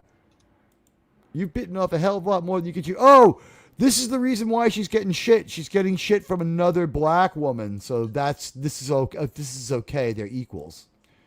They've been through the patriarchy and the oppression together. Well, I mean, she has a good figure, but they're making her look heavy, so she might as well shove that White Castle in her mouth. Look at the way she eats. Ugh, White Castle. I love White Castle.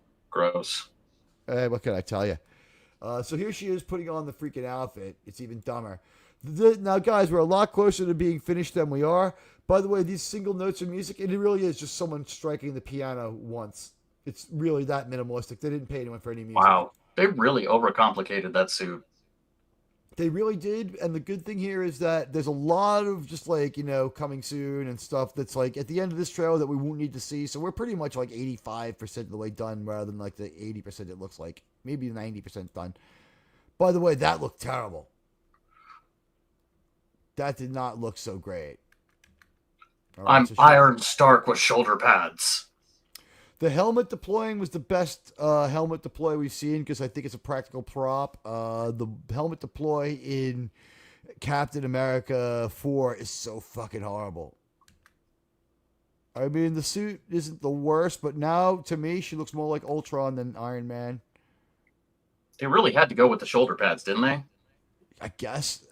Yeah, and you know what? We've seen this before done better. I mean, it's only slightly better than the last suit that they made her wear. By the way, from what I understand, this is first flight. Look how good it is she already. She doesn't need to train. No problem with the de-icing. I told you it was Ray. I mean, the rise of Stark. By the way, only on Disney Plus. Thank God, right? We don't want to see this in the theaters. This is like the opposite of interesting. This is really terrible, ladies and gentlemen. They'll do to this what they did to the Willow TV series.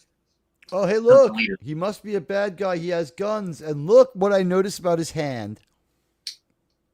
Good trigger discipline. Not only that, but look at the character of the complexion of the hand holding the gun, which is obviously a sign of evil in Disney and Marvel. Well, good trigger discipline. You're saying that the white man is showing the good trigger discipline because he's a white man. Well, not holding it sideways. I'd just like to say, you know, as a light-skinned Latino Hispanic guy, I want to say it does me proud to see a white man with two gats, holding them well, displaying them well. What do you think? As a white Latino too, yes. Right. Well, you know what? As the white Latinos, we really have an added responsibility because we were the ones who were ruling over the other Latinos, right? I mean, according to the way history is told to us now. So we have to speak on behalf of all Latinos because we've inherited that political, savvy from the I'm white only second skinnedness. generation here, so I mean, my family came from Spain and went straight to Mexico. I am second generation and like 11th generation. I think there's a shot. I have enough Dutch blood that I might be descended from original European New Yorkers, which would be cool as hell. Like every person who's come over here new married someone who had already been here. It's been like in my family, it's been like person marries multi-generational American marries an immigrant. That person's descendant marries another immigrant. That person's descendant marries another. So they keep marrying into Irish people and then German people as the waves come across. And I'm very proud to say that two of my ancestors fought in Grant's army. So that's pretty cool. They won, right? How did we manage to turn a 2-minute trailer into, was it 40 minutes? We were at 40 minutes when we started. So we only did 30 minutes. Oh, God. It feels like an hour already.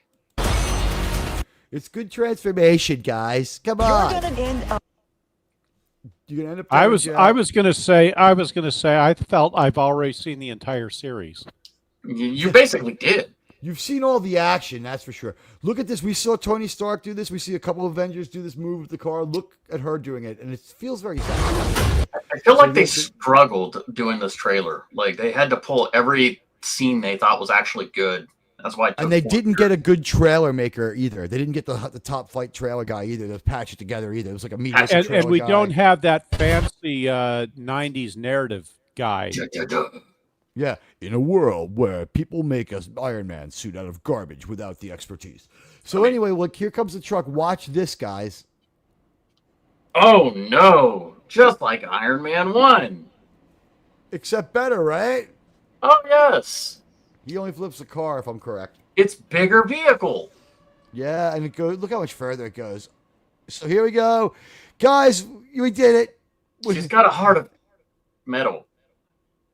By the way, then there's of course they're imitating their movies. There's an end of credit scene. So this is wild. A shady bunker. Oh no. Well, I mean, if the bunker's not shady, it's not really a bunker. Is this one of the white dudes? Bunkers in daylight don't last very long. So is it like an Archie bunker? Oh yes, it basically is because you got him, and then I guess what he talks about how don't mind my missiles over there. I still have to return them. Yes, that was the worst part of this video. Yeah, Bunker's not shady. Look at the fucking expression on her face. I told you she's constipated. She's a fucking asshole. That's not a very funny joke. I mean, take a little bit of Miralax, and I'm sure she'll be fine.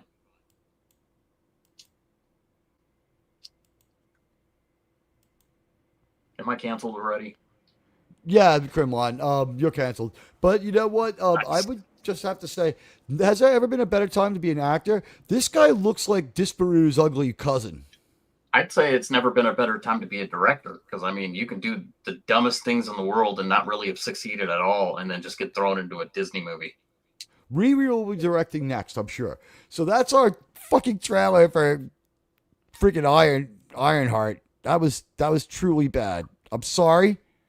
I wish I could say the pain goes away, but you know what? Love hurts, and so does loving you guys. We showed you the entire series. Yes, you saw all the action. You don't need to watch the show now. Thanks for the advice on fixing the subscriptions. It worked. Okay, Dave C. So here's the thing. Tony Stark owned every component in his Iron Man suits. Who handed Riri Williams palladium and Starktonium to power this thing? She found it in a garbage dump. That's in Wakanda Forever. She made it on a whim because her teacher told her she couldn't be Iron Man. I think Buddy's right. Buddy Hepburn's right about the minivan. I think also he's right about the pole. Here's another question. Why are they so obsessed with iron? I mean, there's lots of other metals on the periodic table. Maybe she could have been something new, like Aluminum Woman, or Ferris Female. Ferris Female would have been a better name. There you go. Ferris Femme. I like that. Or Palladium Pundit or something. How about Ferris Core? Have her whole name be Latin. That would immediately make it. Or maybe what about your uranium uterus? Oh God, you really went there. That's kind of the Black Widow problem, is that female super soldier, the super soldiers that pull out your plumbing, as Yelena puts it so elegantly. I feel like with the way the suit was designed, it was meant to be in one of the Thriller music video. Those shoulder pads and how ugly it looked.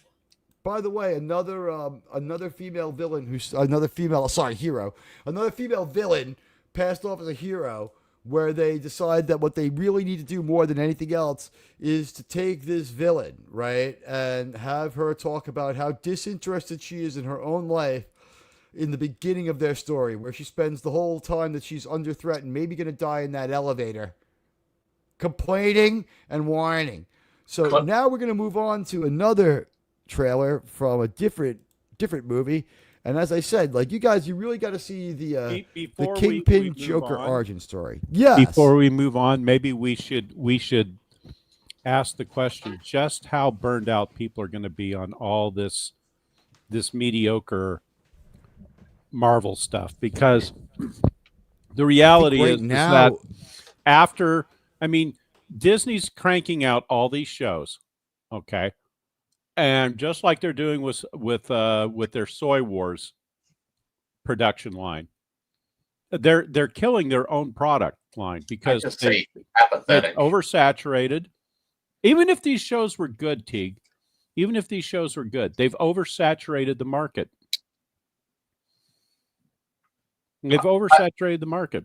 I think the apathy is about to be felt at this point. I mean, if we didn't already notice at the begin with all people just not wanting to watch any of Disney's stuff anymore, it's really going to be noticeable on this one.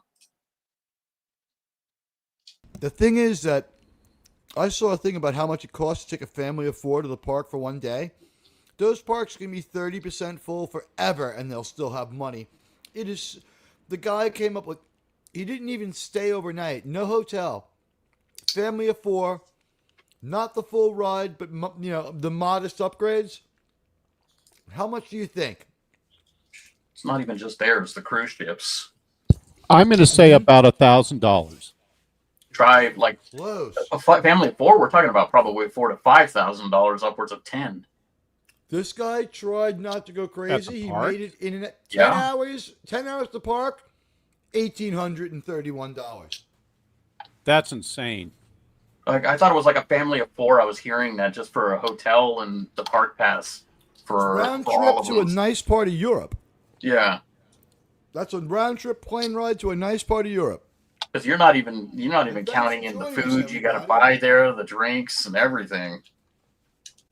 Yeah, I think that was the deal. Was he scrimped as much as he could on food, but his food bill was like, but that was the thing. Like, even by being careful, the food bill was like $385 just to give his family like freaking good and plenties of chips. It was like ridiculous. What was the Star Wars hotel? Was that the one that was like $5,000 to $6,000? Yes, it was like, I think $4,200. Yeah, somewhere around 4,000 to 5,000, somewhere in that range for only, I think, It was a couple days. 2 or 3 days tops. To be in a room with no windows. I mean, outside of Langley, Virginia, windowless buildings that are that big have no place. And they transport you there in the back of a U-Haul. Yes, it's like a kidnapping. They throw you in the back of a U-Haul, and then the windows are just HD TVs where you're supposed to pretend you're in space. Is it like in the world of Disney that we used to know? They would have had a dedicated monorail track where they put you on like a transport that looked exactly like the one from Revenge of the Sith. It's like, you deserve your glorious day with the politicians, and you would take that to the hotel, and you would see all the rest of Disneyland because they wouldn't be afraid to break your immersion. Being thrown into a fucking panel van and dragged to a windowless room does not sound like vacation to me. Does it sound like vacation to anybody? Nothing No. Disney. It seems like a vacation to me. It seems like a lot of work. This is why they're done. They're toast. I mean, look, Here's the thing: if they're toast, though, it's going they're- to take 10 years for them to burn through the money, even fucking up like this. There's No, I don't much think money so. coming in. No, I don't think Their profits so. were up, Radioactive. They lost across the board in movies, but their parks, even at 50% capacity, they're just like the people who. I mean, yes, they're going White Dwarf Star. They might be hosing the last fans for like 5 times more money. The price of everything was fucking insane. But you're forgetting the fact that Epic Universe just opened up, or was it just? No, they're about to open up here soon, fully open up, which is probably going to crush them in Florida. I think what's going to happen is you're going to see reduced packages for Disney where you just get to walk around the park. Because believe me, there's not that many rides in Disneyland. It's mostly attractions. Oh God, no! You get to. I've been to Disney like 15 times in the last 30 years, when it was actually good. I was there in the 80s when I was a kid. I was there in the late 80s when I was like a teenager. You And mean now when you say Teague, you went to Disney World, not Disneyland, because I went to Disneyland Disney is World. California. Right. Disneyland's Yeah. California. I went to the bigger park in Florida. And it was pretty great. It was still very true to Walt's vision. I mean, so a few chicks died. They had to get rid of 20,000 Leagues Under the Sea. Just get some mermaids who can hold their breath longer. Ariel's wading pool is now 20,000 Leagues Under the Sea. I'll stay away from that. The Haunted Mansion is like the last good thing left. You could let people into Disneyland on a reduced pass and not let them do anything but stand online, lower the price of that, make your money on the Easy Pass, but it's so much fucking money. It's like $80 to walk in, and then not stand online is like $60 more a piece. And if you buy the $60 upgrade, it basically is like getting the $80 day at the park for free, because you'll double the amount of rides you can go on. Okay, but let's look at this park thing, Teague. Their parks basically leverage their internal IPs, right? And after they bought That has been the problem, right? They bought roll out out an attraction for every failed movie. Yeah, so they've gone back and remade some of their classic films or whatever, which Real badly, frankly, aside from and Jungle real Book. Jungle badly. Book works, right? Okay. So maybe they've been batting maybe what 50 out of Oh, they're 1,000. batting really low. Their Yeah, batting average is Jungle exceedingly Book's low. the first one. That's Okay. why they love Jon Favreau. Jungle Book's the first one, and it has so much goodwill that they get 3 or 4 of them out that are much worse, that without people really making a lot of Okay, noise. but if you look at their rides and everything, their rides have leveraged their film and animation IPs. So then they Mark get a was hold right. of Marvel. Tony They was get a kinder to the hold of they get a hold of Lucasfilm, and then they're going to do the same thing. They're going to leverage those, but those have tanked now. So what does their parks division or their parks company have to leverage when all of their IPs have basically collapsed? I mean, it may coast for a while, because just like a ship at sea, the ship without having any forward motion is still going to move forward because of inertia. So this company is still going to move forward with inertia for a while, but they can't continue doing it when they're losing $500 million on a film. Well, honestly, I looked at the numbers. If they keep it to like 6 movies a year, they absolutely can. It's that crazy. They generate that much money off the parks. And I even factored in when I looked at this.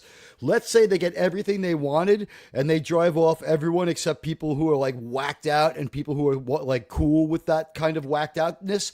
So you go to Disneyland and it looks like a fucking Disney Plus show. And by the way, Disney Plus has just been the destruction of their entire corporation. It really has. Sell it off, get rid of it. Just, you know what? Here's the thing. To answer your question, Radioactive, the $1 billion that they lost on the opening weekend of Thunderbolts. Do you know how much money when Thunderbolts made $70 million in theaters? Do you know how much money Disney took at the box office with Snow White and it's one other movie out that weekend? Do you know what their take it was at the box office?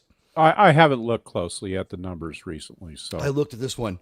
$971 million the first weekend of the Avengers.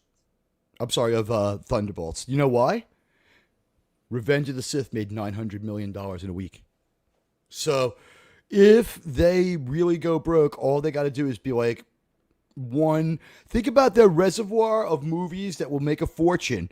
I went to see Revenge of the Sith, not just because it's one of my favorite movies ever made, but sort of to make a statement, like, this is what we want, you know what I mean? So I went and I saw it, and man, I had such a good time. I went and saw it again. There were 30, 40 people in the theater cheering and reacting. There were more people there than there were in Thunderbolts, Captain America, and Snow White put together. Everybody was having a good time, reacting throughout the whole movie. People were cheering. People applauded. Let me ask you this: what was the age demographic of the people that watched? They're probably the 30s to 60s. The majority of them were 30s to 50s, but there was a third of them were under 30, and the 2 people walking out in front of me were in their 20s. So it was a dichotomy, but skewed older. Certainly skewed older. So it's an older demographic, but not heavily skewed over, because remember, their few new fans did go see it because they were programmed, go see, make company money. Well, there's two things that I take from that. One is that later their original first of all, Revenge of the Sith was made by Lucas before it was a Disney owned IP. Okay. Right. So you have that. But the thing is, they have a whole reservoir of stuff from before they fell apart under Bob Iger. They do, but let's keep in mind, just generically speaking, movies on a second run through a theater, even if it's like an anniversary like this, generally aren't going to pull in the dollars that they need to do it. Why are people going to see that film?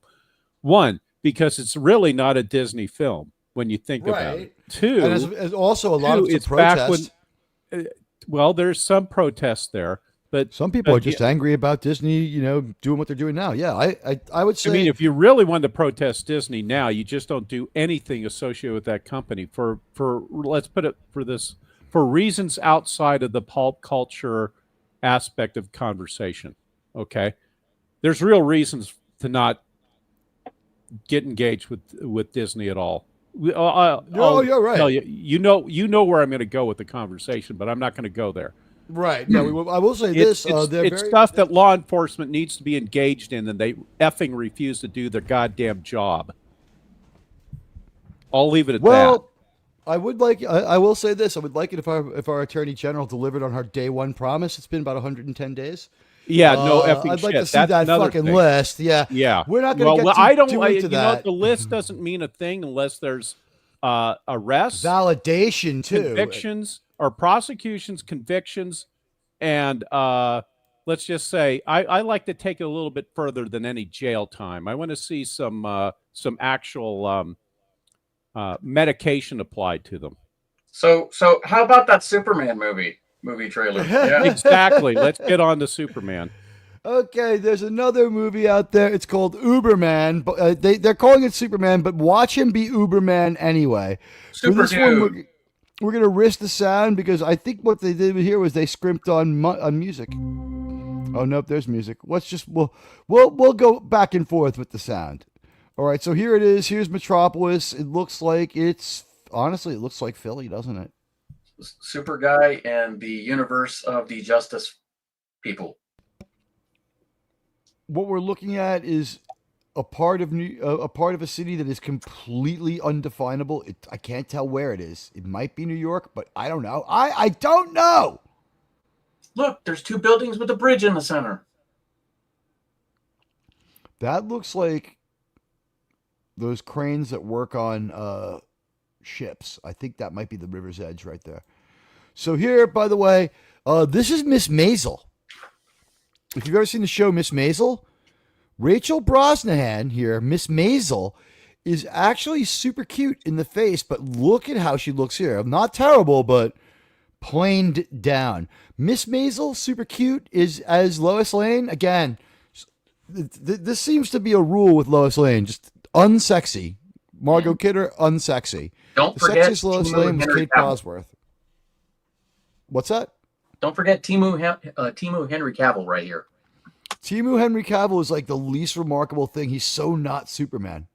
There's nothing Superman about him. And she's not even looking at him like she loves him or anything. She's a little skeptical here. But I would say I do not think this is an example of good lighting when it's making your female star look kind of bad. And I don't know if this was to get an effect of creepiness, but it's certainly not flattering. And this is not it's another untrailer worthy moment. Wait, that's some great dialogue. Yeah. I think he's just agreed to be interviewed as Super Dude. You'd let me interview you as Superman. I thought she was While actually you're down there, while you're down there. By the way, did you know that this is David Spade's niece? No, but I'm assuming someone had to be. Yeah, she's Kate Spade's niece as well. And what's really weird is she's related to David Spade's brother. So, I mean, I think this needs to be strongly looked into. Sure. It's a lot of coincidences right there. So, here we go. She's got her little, recording device here, and she's going to interview Superman. And look, this is our Superman. Here's our first look at him really as Clark Kent. Wear his glasses. I love how he goes deep voice. Me or him? We both do that. Because he'll go directly to deep voice here in a second. He does. He's normal, and then I think he's for a moment they're being playful, but they do not seem like boyfriend and girlfriend, and they do not seem like they have interest in each other, and they do not even seem like they're more than brother and sisterly type friends who work together, and sometimes they get a little drunk together and have fun. Why does this remind me of a Twilight movie or something that's more of, remember the early 2000s when they made fun of superhero movies? Those really horrible knockoffs. Mystery Men? Yeah. That was a good knockoff.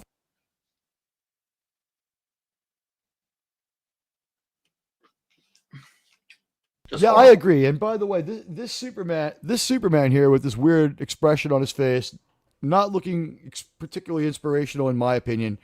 This is, just like what kind of I mean, Zachary Levi is actually a better Superman than this guy on looks. So just in case you forgot how MP3 makers work, here we go. Oh my goodness. By the way, are we wasting as much time as we can? 15 seconds, really nothing's happened. We could have known this in 5. The best Lois Lane is the one from the DCAU, the one that promised to treat Batman's ripped up shoulder with iodine. Burning, stinging iodine. My favorite Lois Lane is Kate Bosworth. She's at least I would just jump right on her and start vigorously having sex with her if she would let me. Your mother's name is Martha? Martha! When I got done with Kate Bosworth, both her eyes would be the same color, but they'd be crossed. So she'd be a Disney character. Well, no, Kate Bosworth has two the other way. eyes. Okay. She has one blue eye and one brown. She could do a live-action Disney movie? She could do a live-action. She will. I think Kate Bosworth retired now. I don't know. I haven't seen her in a while. She was in Blue Crush with Michelle, whatever her name is, Rodriguez. So anyway, she's about to ask Super Dude all his stuff here. And as you can see here, as she's a little bit further away, she actually is better looking than she's filmed. But she's still I don't know if she's to die for. And I can see David Spade right here.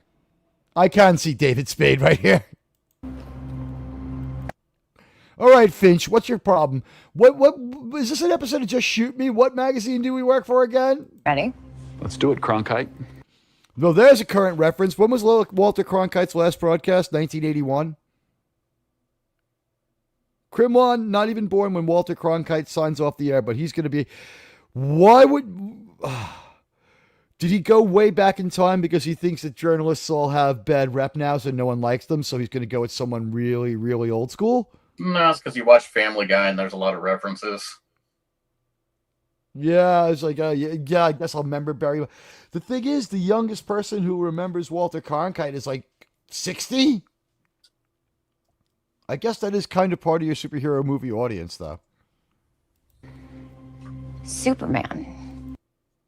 Yeah, this is what you're talking about, right? Oh, yeah. Voice. Miss Lane. Oh, trying to be Timu Henry Cavill again. Here we go. He's more Timu Zachary Levi. I don't know, Radioactive. What's your opinion of this super guy? Well, since you brought up the voice, the first thing that came to me was the fact that he's basically parroting what Batman does, or Bruce Wayne. So maybe he sees Bruce Wayne, or he figures out that Bruce Wayne is Batman. So then he figures, well, wait a minute. I need to have a deeper voice for Superman. I'm Super Dude. How funny would it be if he was a Christopher Because Nolan that will be my disguise, right? Miss Lane. Your mother's name is Martha. It looks like his disguise is just hiding in plain sight by being really stupid, so no one would ever believe it. Now here's the real problem. In the modern era with facial recognition software, the software would figure out who Superman is, but all these other people are going to say, no, it can't be Superman because Clark Kent wears glasses and Superman doesn't. What? I'll tell you why it's not Superman. I've met Superman, and he can turn the frogs back to heterosexuals. But isn't it like in the comics that something to do with his glasses that distort his face or something like that, make people not really see him? I don't know. I don't know. I don't know that deep a lore on Superman. I've never heard that. There before. might have at some time been. You know what it is? It's like it's not consistent. Some of this stuff. So at some point or another, maybe I could DM Mark D with the C. They filmed this in Cleveland. Wow, it doesn't. It looks a little bit like New York, but it's lacking some of it. But wow. If any town needs a superhero, it's Cleveland. Who's Cleveland's superhero? I am Steamer, the superhero from Cleveland. Well, isn't Family Guy in Cleveland? No, that's outside of Boston. Yes, I'm by Boston. Oh, wait a minute. Well, what show's in Cleveland? Well, Drew Carey. Yeah. Oh, the Cleveland show. Like an animated show. Oh, yeah, the Cleveland show. Yeah, there you go. Cleveland show. But here's the thing. He's not in Cleveland. He was in Fairfax, Virginia. No, you're thinking of American Dad. American Dad was in Fairfax. Well, yeah, but Cleveland is from is the reason there's a Cleveland show is because Seth MacFarlane didn't do Cleveland's voice, so he wouldn't have to do another show. So he also didn't write it. But yeah, no, what happens in the Cleveland show is he moves from Quahog to the vicinity of where American Dad takes place. He's just north of Stan Smith. He's also in Virginia. So Cleveland, during the Cleveland show, lives in Virginia. And then when the Cleveland show fails, one of his children disappears, and him and his new wife, who's not like the first wife, who's big and fat, end up on the Family Guy. But they didn't tell you he had a new wife. Like every once in a while, Cleveland will say to his kids, like, I can make you disappear like your brother. And so the other son is like, he sucks. We lost interest 5 seconds in. You know what? Here's something I didn't think they would be smart enough to do. Superman, Truth, Justice, and the American Way. Look what we have here. I'm not going to complain. There's, I'm kind of proud of that ragged old flag. Okay, so they have a hint of a clue of what Superman's milieu is like. Well, this is what the world of Superman should have visually right here. Is that a spaceship down there? I never even noticed that before. I'm pretty sure it's a spaceship. Oh. Or the Fantastic Four make it there too. Recently, you've come under. I noticed this part more than anything else. The can of soup being thrown out the back of his head. a lot They of fire. fixed that, by the way. That's not going to bother you anymore. Yeah, look at the sidewalk and look at the cityscape. This does not look like any part of New York City. Well, it's not supposed to be New York. Well, yeah, you're Supposed to right. be It's supposed to be Metropolis. Metropolis, so it's acceptable.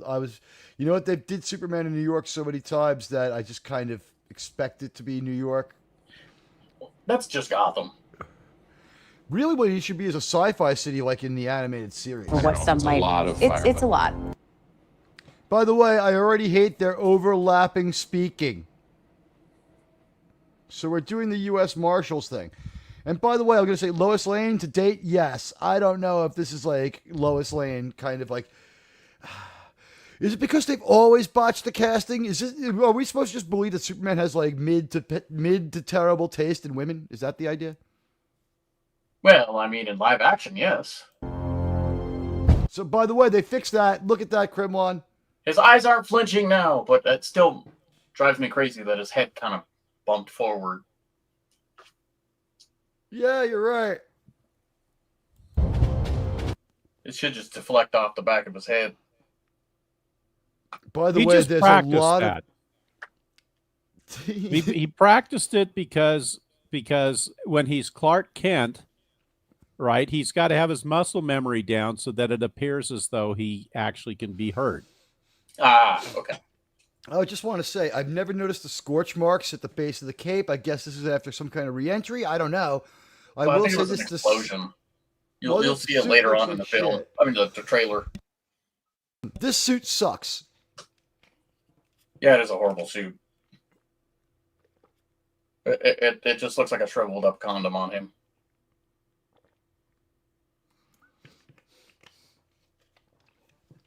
They got some pretty believable extras, though. These look like people you'd see just on the street. Today, the I mean, that's the biggest compliment I can pay this movie. Secretary of Defense said he was going to look into your actions. By the way, I want everyone to know, this is when I quit the trailer every other time. It's really bad. That Look, he's visibly pissed. that's funny. So we can run this a little long. So my actions stopped the war. And look, this looks more like an attack on civilians, by the way. Yeah. I was going to say it looks more like a real-time strategy game. It does look like a bad CGI real-time strategy game. Here's the explosion, right? Okay, so he got in the way of like a shell or something. He's Wow, so I horrible mean- for stopping it. Oh no! By the way, I just want to say that woman in the red dress so far is the best thing about this. Is that supposed to be Lana? I don't Red know, dress. but I can't stop looking. Wait a minute. I'm What do you gonna mean say red? this. It looks orange. Orange. Yeah, you're right. The orange or red dress, whatever the fuck it is. Yeah, Almost they don't color like the blind. red is really hard to film. Must be the Latinx gene. Yeah.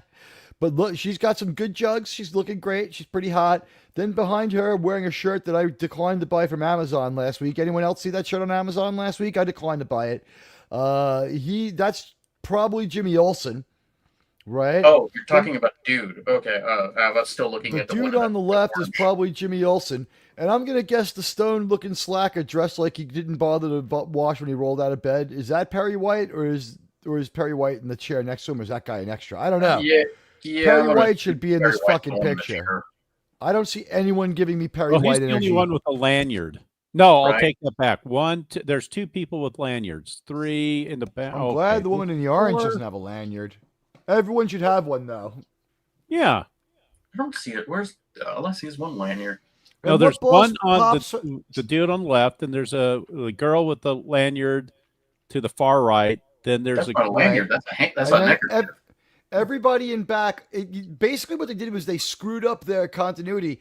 Everyone but their principal actors has a lanyard, so you can tell who is the stars. Oh, They don't have the things that establish them as part of this world. They're anachronisms in their own environment. Everyone has a freaking credential but them.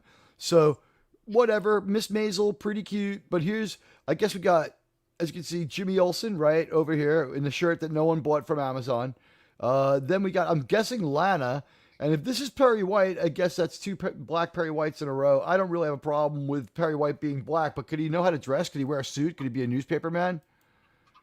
Not maybe. I did. Look at he's already like.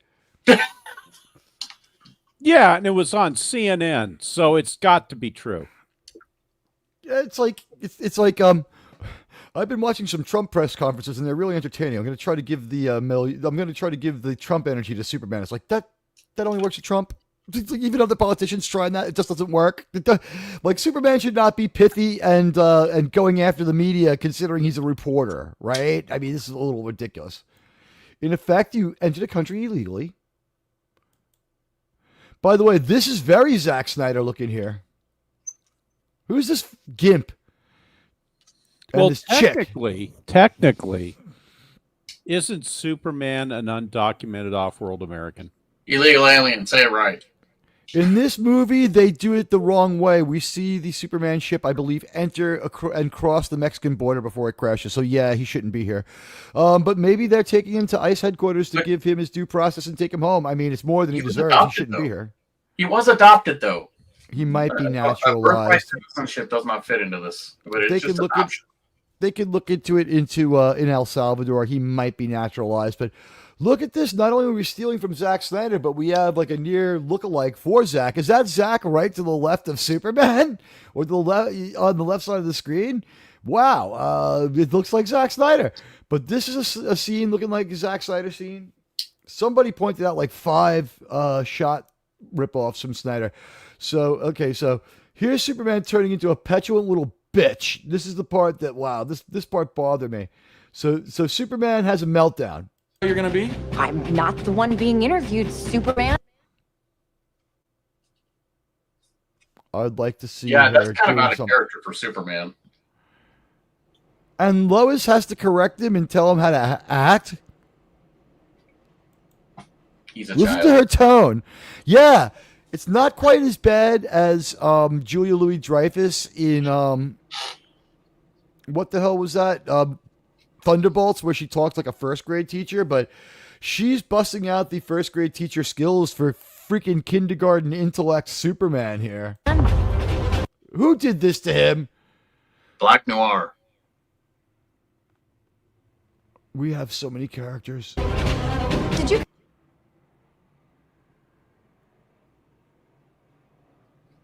consult with the president? Ugh. I swear this movie does look like a CW TV show.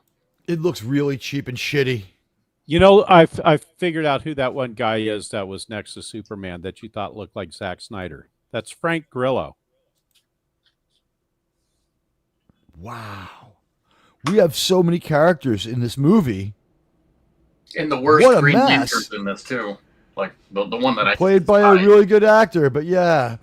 Well, he's played Green Lantern in all the animated ones too, which is just crazy that they put him as the crappy one.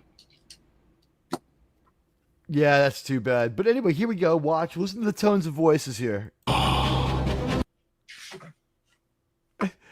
Like, well, whose press conferences does this remind me of? Jeez. Sir, that was so controversial. Sir. Sir, it doesn't matter. Nobody cares. He's going to keep on misgendering Lois. I guess he's had it with her. No. You seemingly act. Now I get, like, who leans in and starts giving it to Superman? If he gets just a little bit angry, and look how emotional little bitch Superman is. As a representative of the United Whoa. Super infant. Representative of the United States. Anybody except. This building falling over, by the way, sucks. This is the worst. Problems around the world. When we saw it, none of the windows were breaking. It's a domino effect, which is dumber. The building would be totally just absolutely falling apart here. Well, no, It would wait just a be minute. cloud. Aren't buildings supposed to fall in on themselves? Well, Just if saying. you look, yeah, I mean, the gag here is if you look, it's a domino effect of one building falling into the other. You missed my reference, or if you did get it. Yeah, no, you had to tell me. Yeah. I think it has to do with a certain repeating digit date. Does it? I didn't catch it. All right, don't worry about it. You'll just get you upset. Fill me in later. Is it a 9/11 reference? Oh, I That's a don't know, yes. Teague. I have no idea.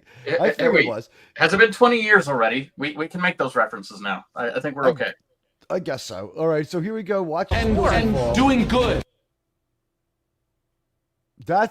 Words are hard for Superman. I think words are hard for everyone. All right, this is the best part of the trailer, by the way. This moment here. Wow, look, he's actually being Superman. He just Actually snapped being Nick's neck. Superman. Yeah, that look at the way we caught her face. She got excited. Her She O liked him. face. She liked him being like that, I bet. She's you a saying better this actor is than her O him. face? It's one weird face. Right here, she kind of looks like Demi Moore a little. Oh, that's the look they're going for. I think maybe. That's a good catch. Okay. She's very cute as Miss Maisel. I don't know why they changed her up a little bit.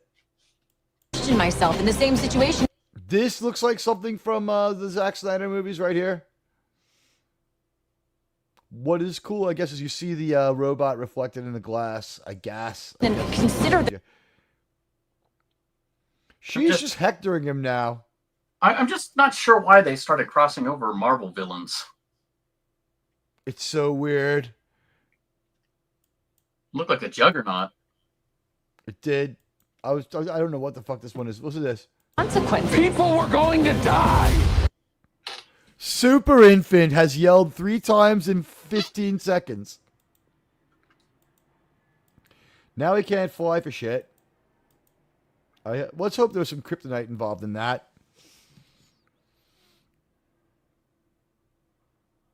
I like the MMMA, Metropolis Museum of Modern Art. At least that's like that makes more sense than anything we've seen so far. Are they by the Rock and Roll Hall of Fame? I think I recognize this part of Cleveland. This is the best part of the trailer so far right here. Nothing in this scene but right here bothers me. Oh, they had to go and ruin it by going back to the movie. This is the second time we've seen him like go crushing, like slamming into concrete. Why is he hurt from this? Oh, that's pretty easy. He pulled a hamstring. He's super dude. He's dehydrated. He's super dude. You saw the crooked S on there. He is fucking Lizardo world Superman. He sucks. He sucks. All right, the music is evocative of the Williams theme, but it's real minimalist and bad too. It's just We'll really stay away sad from they that. use that song. Hey, buddy, eyes up here. That's funny coming from cross-eyed Superman. He's cross-eyed again.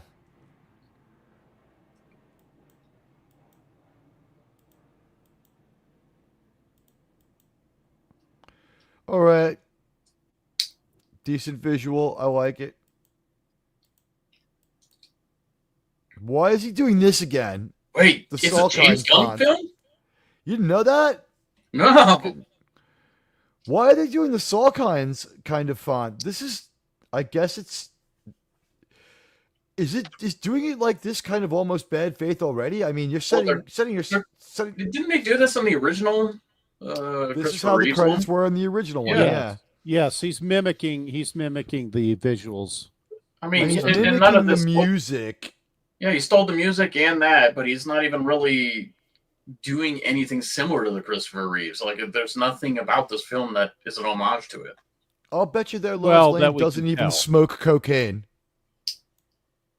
True. From director James Gunn, A Misfire. I hate this fucking dog. They chose the wrong dog. Well, I what don't was know who the, the fuck what was this the is. breed of dog used in the films or in the comics? I mean, Oh, It was always God. just It was a like white it was a terrier. white dog. A white dog that may have been Okay. a terrier. It was like retriever size, though. I don't know. It was like Yeah, a it just looked mid-sized like- dog. What type of dog was it? But he's super boy lore. Like, what is crypto like? What, like 80 years old? Like crypto 17. That's 187 to you and me, or whatever the hell it is. As you can see, like again, just like weird, more weird than cool. But what is this chick supposed to be? So far, by the way, I've seen the dog do more heroic shit than Superman. Right?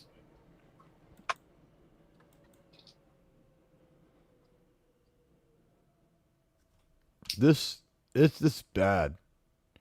All right, that's normal Superman stuff. The first thing we've seen, and then his dad puts him on mission, tells him, just don't be a dick. Is that supposed to be a female Metallo? What do you mean?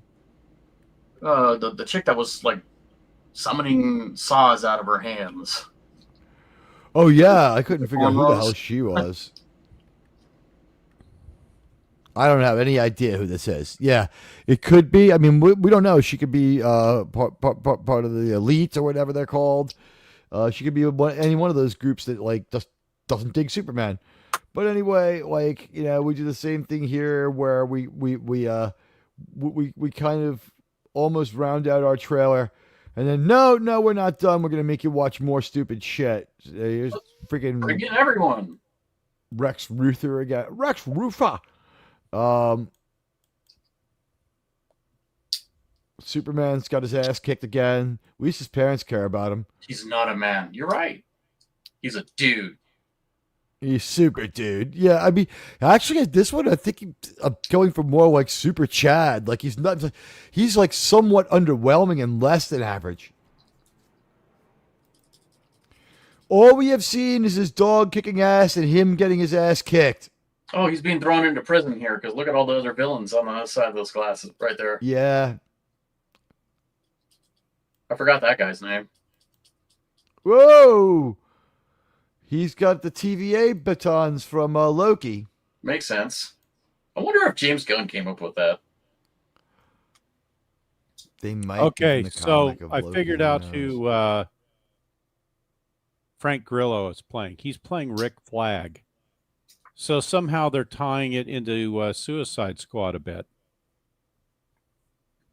Why? Why? We have. Oh, and by the way, Rick Flag last time around was played by Nathan Fillion. Yeah. No, Nathan Fillion. No, it was. No, it's a different actor. It's a Swedish actor. I forget the guy's name. Does he look like Fillion? No. Yeah, Nathan Fillion played in the Suicide Squad. What was the dude's name? Suicide Squad 2, the second one. He removed his own arms and they were floating. Oh. Was in the second one too? Yeah, he gets a comic death too. Yeah. So here we go. The entire world's conversation, says Lex Luthor. So here comes some people to help. There's Nathan Fillion right there. Yeah, he's not the only super person. There's a bunch of super lame fucking people. These people are so goddamn lame. The wiener haircut. Oh, it's not heroic or inspiring looking at all. Then that, kind of more pathetic than enjoyable. This is kind of a little bit cool, though. I don't know why she wouldn't throw it right at him, but she decided to throw it around him. It looked like she had a whip. It looked like she threw it to whip around his head. I don't know. Maybe I just... He deflected it. When I don't watch it again, I'll tell you. I don't know what this is going on here. Kind of looks a little bit cool. Someone probably just got excited and split the, parted the seas. I hope we're not going to try to rebuild the Earth again and have the Earth generators, whatever the hell they were called, Genesis devices from the other Superman movie. Wow, look at him right here. This frame sums up my feeling about going to see Superman. It's like he looks like he's just going to go hit the bong, doesn't he? I have no interest in watching this film. Like, even sailing the high seas. They couldn't figure... His eyes aren't quite totally fixed. This was the moment, wasn't it? What the fuck is this? I have no clue. Every monster has to be kind of a kaiju that's kind of funny. Like Starry was funny, but now it's just not. Is he really going to kill it by flying through it like a human projectile? This I noticed, it's a hand. That's the most creative thing in this whole trailer. Well, they adjusted his haircut. It's a little less horrible, yes, but it's still not good. It was like he had like the Lloyd Christmas version of the haircut before. I'm trying to understand why they went with the Guy Gardner version of right. Why didn't they just go with Hal Jordan? I mean, that's what everyone would expect. Yeah, I'm not very familiar with Guy Gardner as Green Lantern, so pure love of subversion. Yeah. My guess is pure love of subversion. Oh, subvert expectations again. Yeah, pure love of subverting. Yeah, Ruin Johnson. But I mean, when they subvert everything, is it really subverting anymore? I mean, it's your someone expectations. could subvert my expectations by meeting them at any time. That just means like it's crap, right? Yeah. What a spaz loser. I mean, this is how like Clark Kent's supposed to be, except that when he's out of guise as Superman, he's also a loser. But he's like frat bro Superman or something? What's up with this? Didn't they make fun of Henry Cavill during the scene where he broke, what's his name, Zod's neck? And screaming and crying like the way this is going on right here? I mean, it seems to be the same emotional Superman as that. I think the reason he got in trouble for the screaming and crying, though, is because hundreds of thousands of humans have just died at Zod's hand, and when he kills Zod, he's upset for Zod. The emotional, component was all wrong. Someone. No, he was more sad that he had to kill the last Kryptonian than the hundreds of thousands of humans that died. Zack Snyder just didn't have a good feel for how people act. He must be a blast at funerals, huh? Well, I mean, he did come out and state that he was not associated with Geeks and Gamers on Geeks and Gamers live stream.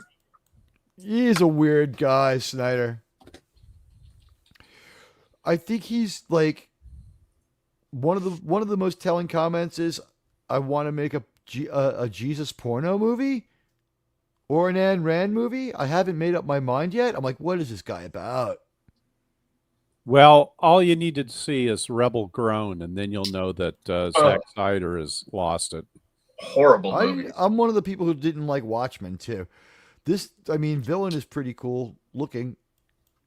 Yeah, they've portrayed him in some of the cartoons. He's actually a pretty good villain. If we're grabbing cartoon original villains, though, that bothers me. You know what I mean? Like, if they're original to the cartoon, like, let's get some people with... This is your first time out. Don't go with some stuff with it that has a little bit of heft. You have Lex Luthor in there, so you're on the right track, but I hate these robots. This is where they're healing with the sun. Yes, they say, don't worry about having feelings. We have no feelings. By the way, don't hurt our feelings. Something that stupid. They're healing him with the sun, and for some reason, it's painful to him. Yeah, but it's the robot look is what do they call it? Nuke, retro futuristic. It's something like Nuke Punk or something. Yeah, it's like Fallout, but no. Well, there's steampunk, and then there's these other variants, atomic punk, I guess is what it's called. That's the look that they're going with. I think it's called. Also my favorite. It's also my favorite song on. Is it Diver Down? Is Atomic Punk on? No, Atomic Punk is on Women and Children First, I think. Oh, that is the name of that. Yeah. It's a Van Halen song, right? Yeah, that's right. Yep. The Atomic. I was going to say no. It's rules Atomic these streets, but me, the Atomic Punk. All right, this is like the most normal thing in the fucking video in the trailer so far. Look up in the sky, and indeed we're doing that. Actually, if they use Van Halen music in this film, they would be much better off. It's considerably improve it. Super dude. His new logo is not so great. They're going to shove that in your face. Just a little update there, Teague. It's actually from their first album. It looks like. Yeah, it's from Van Halen 1. Yeah. No, that's okay. That's okay. I couldn't remember either. I just had to look it up again. It does look more like the Van Halen logo than the Superman logo. What I will say is this. Everyone has to change it a little bit if they want to keep every drop of money, which is why, like, J.J. Abrams is always miserable when he has to do anything that he can't change. That's why he changes the shit out of everything, is he wants the money. So of course the Superman logo can't be too close to any of the previous ones. I guess at this point I have to say at least Zack Snyder paid the licensing. Oh yeah. This looks like It looks like hot garbage. To be honest, we're going full Marvel with the style here. By the way, go ahead. When you look at the full trailer uninterrupted, it doesn't seem so bad to me. But that doesn't mean it's necessarily worth going to the theater to pay whatever. I watched it the first time. It was corny. It came off really corny, especially this ending. You mean this latest trailer, or you're talking about the first one right here? This whole thing is corny too. I'm with Krimlon. This one, to me, well, okay, I'm contrarian then, because actually this one felt better to me than the previous ones. But it was the previous one that had 5 minutes of the movie was so corny and so fucking horrible that this is better. I will agree with that. This is better than that. That's not to say it made me want to see the movie. So I get it. Here we go. What's a little Marvel humor in our DC movie? Here we go. You have a dog?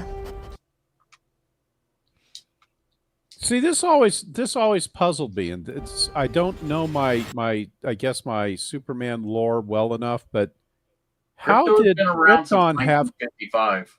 Yeah, but how did Krypton end up with dogs? No, Krypto's a Earth dog who got fucked up from the kryptonite, right? Oh, is that how it works? Okay, so a lot of kryptonite falls on Smallville, which is why Lex Luthor and other people kind of are a little on to Superman, and it creates some of the villains who Superman has to deal with. That's how Smallville works out. So Krypto ends up being a super dog because he gets contaminated with kryptonite. I think that's what it is. Okay. Maybe the chat. All right. Let me look at chat. Chat will know. Chat should know. Yeah, I didn't care for the Kingdom Come logo exactly. It's just a tease at this point. You do the Kingdom Come logo, and he's not even the Kingdom Come. Oh, okay. So what it was they're going to try to keep continuity with Ryan Reynolds having been the other one. He's never coming back. Move on. Move on. Jeez, get Ryan Felipe would have been better than doing it with the right actor with the wrong fucking Green Lantern. That's horrible. I hope that's not true. What does this trailer have going for it that God didn't create? The fact that dogs are cute. All right, so your punishment's over. Guys, you can open your eyes now. We're done with the Superman trailer. Oh my God. Hey, Gavin Blackburn, I'm sorry I was late in greeting everybody. We have been deep into the Superman trailer. So let me just, DJ Play Nice is here. Good to see you. You rock. And let's see, anyone else that I missed? I'm sorry, guys. This is, you asked for it. We have it here for you. The Admiral Teague review of the, oh, guys, I got to say, we'll do this like the Star Trek reviews. I'll go around and I'll let you guys give grades. Let's go with the first trailer first. We saw the trailer for Ironheart. Ironwoke. Oh boy, yeah. Go ahead. Yeah, let's just go with an F- and just call it a day.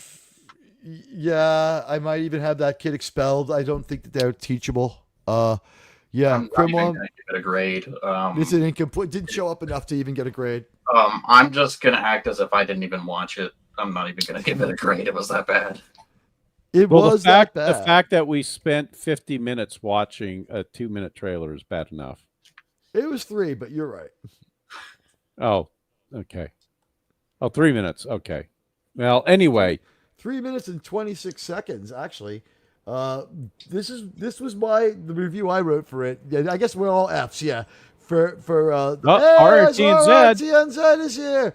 I'm a huge Superman fan, but that trailer filled me with dismay. Me too. Yes. It's mostly him getting his ass kicked. In fact, it's only him getting his ass kicked, and his Superman moments are just hugging.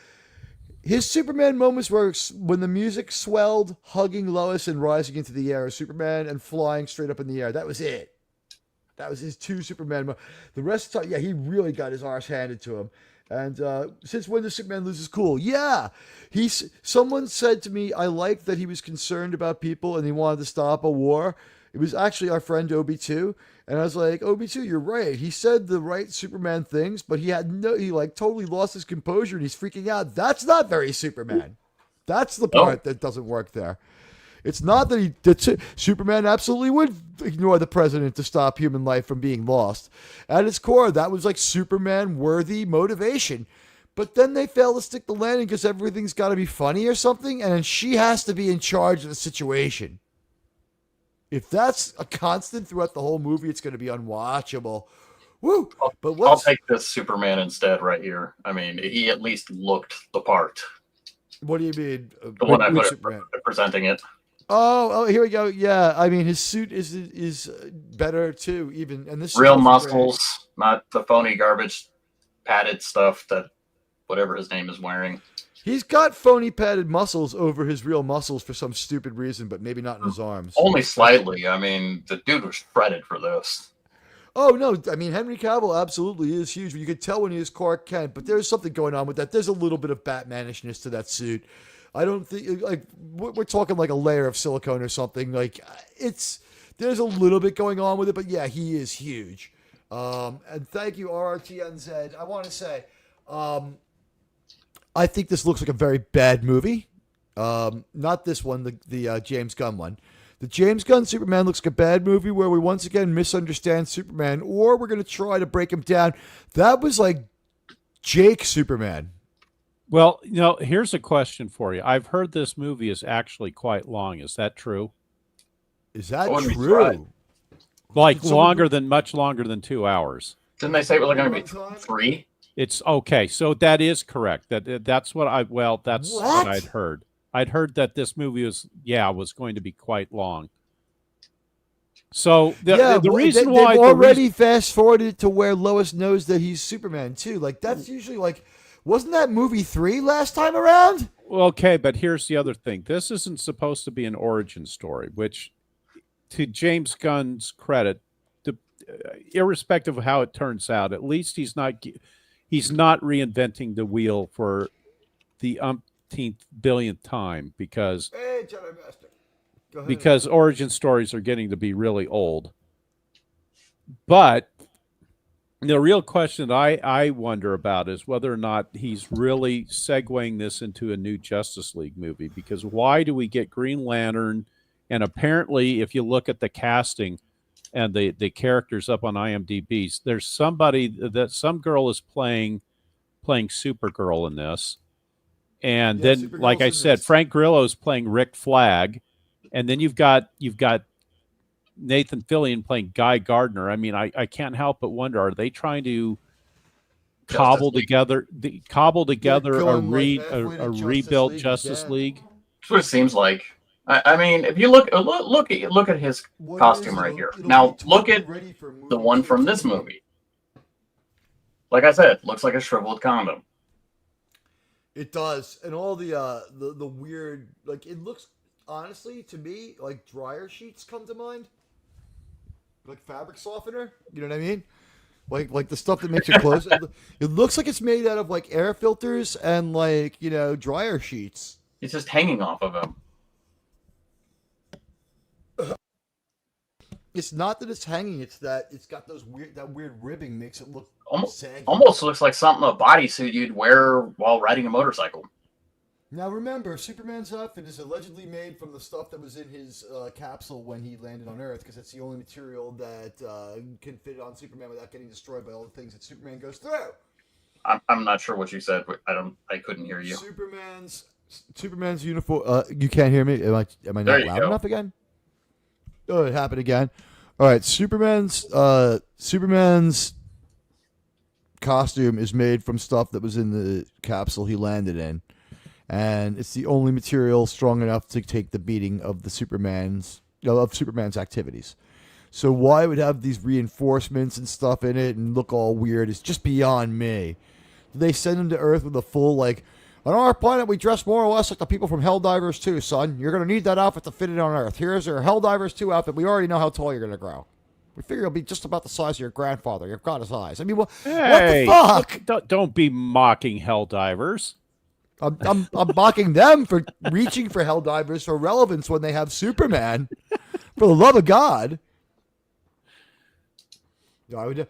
Tyler Hoechling's suit in Superman and Lois is way better than this one. Yeah, I agree. I would say the suit from Lois and Clark is better. This might be the all-time worst Superman suit, except for the black one in Justice League, which I just didn't want to see at all. Wow. He sort of looks like intellectually challenged Superman there, doesn't he? On the left. Yeah. As you can see, they were able to change the S enough to probably not have to pay on that S either, to be honest with you. It's just that now that they've done it close enough a couple of times, the new one had to be radically different. This does not look that much like the same hero. They look like they're members of the same military force, not the same hero. Let's see if this will show up. They also look like they're in different branches of the same nation's military too. You know what I mean? It's like one guy's a Marine and one guy's in the Army. Yeah, I mean, it doesn't look good. I'm not liking it. What do you guys think? And hail to Gavin Blackburn's, hailing everyone else out too, and Radioactive. Thank you for joining the hails. Hail to the hails. And by the way, that's one of the song parodies for Pride Month is Hail Myself for Springtime for Star Trek, the song we're working on. It's springtime for Star Trek. Hey, what? That just looks horrible. Oh, yeah. Although we don't know if maybe somebody messed with the color a little bit to make it hotter and worse, but on the design outright, aside from the fact that it's Superman blue and the right Superman red, everything else is pretty much wrong. And I had issues with the suit as Snyder presented it to us too, but it's... Ugh. I'm not going to get too wrapped up about some of these details as much as I'm going to be concerned about the actual story itself. Yeah. When the movie seems this avoidable, it's like, in this movie that I'm really going to try to avoid unless people break my arm to go see it. I don't know. I asked our fans a question and when we started the broadcast, and maybe now it's time to take a look at the poll, which exists. It's a real thing. We have a poll, and it is, which do you plan to see in a theater? And Superman, 25%. Fantastic Four, 10%. Neither, 65%. Both, 0. To me, that speaks as much to the fact that everyone's burned out in seeing comic book movies as anything else. They're burned out on seeing them. The problem will happen 6 months after they make the last one when there's nothing left to review. I think the reason why so many people are into Disney and why we're going to start focusing a little more on the MCU, because I think Disney is of the arrogant impression that they can fix it, is that this is Warner Brothers, but is that the MCU stuff, Disney's profits being so huge means that they can keep on failing for about 10 more years before they collapse under the weight of their own arrogance. They have failed for 10 straight years really badly while still being able to generate moderate profits. And they are playing every shell game and doing some glow-washed things that aren't too cool, too, to cheat Uncle Sam out of his labor and money. Honestly, Americans are losing jobs. Americans are losing money. But they shouldn't be playing all these shell games. I mean, whatever. I do realize that movies need to make money. But wow, 20 votes on this one too. So people are fairly determined.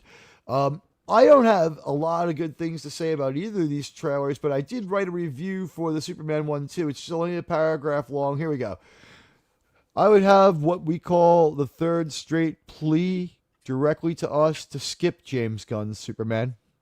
While nowhere near as stupid as the first trailer, or as the second trailer, or as the trailer for Fantastic Four, it looks awful nonetheless. David Spade's niece, Lois Lane, and Superman do not look like they're attracted to each other. Do they fuck fight? Right? She already knows he's Superman, so that shit's gone. Superman isn't at all comfortable with being asked questions and is surprised in spite of being a journalist. Was he a White House correspondent during the Biden administration? He's like, nope, the president seems fine to me. The fuck? How is he this surprised by someone asking him simple journalistic questions? He's mocked and derided and smashed into the concrete throughout this disaster. Who throws him into the concrete? Why does it seem to hurt every time? Crypto sucks, and he's a really cheap thing to put into the Superman movie to make us not hate it. I don't care if he's canonical. He was never meant to be in a fucking movie. And he's the hero of the trailer. I guess Ironheart is worse, but both seem to be girl power all the way. James Gunn, stop releasing trailer. The more I see, the less intrigued I am by these movies. And by the way, this brings us to our next topic. As we move on, it actually gives us a chance to segue while continuing. The best kind of segue, a technical segue. Get this. I think it's Hollywood. Was it Variety? I saw this on Clownfish TV. A bunch of publications have voted the 2020s the worst decade of entertainment in the last 100 years. If things don't change radically. We lost like 2 whole years where there was nothing, so that's... But we're still going back to before there were even talking movies. What they're saying is 1910, and this decade tied. The 20s kick our ass. The 1920s kick our ass. It wouldn't be an exaggeration. The 1920s start with silent movies and end with talking movies, so that we're more exciting right there, right?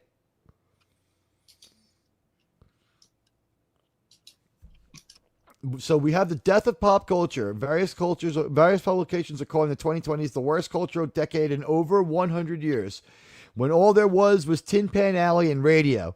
I agree with this report. Anyone want to argue that one? Oof. I mean, yeah. Even argue against it? Even Maybe. This Suit was better, and this is the TV show that was just recently canceled.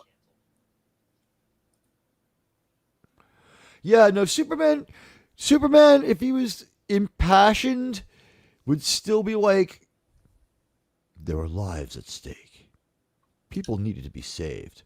I had a responsibility to those people, Lois. You know what I mean? Like, that's Superman. You know what? I'm going to ask you guys a very serious question to the chat. And by the way, I think that I'm going to end our poll because we have 20 votes. And thank you guys. You're amazing. But I think what I'm going to do is I'm going to take a snap poll here. I'm going to ask people, did the Batman and Superman animated series set a bar so high that live action can't live up to it? Is that Melissa Ben Moist? I mean, this is from the TV series, the most recent TV series. I mean, yeah, that's Melissa Benoist. Yeah, she's a better Supergirl. Rather, I haven't seen the new one. Even he's a better decent She was a decent Supergirl. She was at least fun as Supergirl. Her show wasn't fantastic. It was better than Batwoman, but it wasn't fantastic. Melissa Benoist can sing and do other stuff too. She's talented. I mean, I like her, but yeah, this show is better. This Superman looks better and more heroic and more appropriate, and they're openly just like kind of like admitting it's not Henry Cavill. He doesn't even look like him.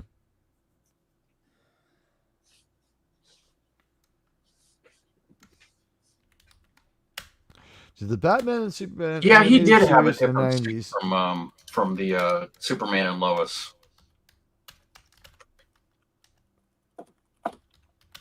Yeah. All right, so let's see. Here, I think this is it. Well, let me. I mean, it kind of looked fairly similar to Henry Cavill one. All right, guys, this is worded in New York. We're going to put this in New York language. Hell. All right, maybe I won't spell anything wrong this time.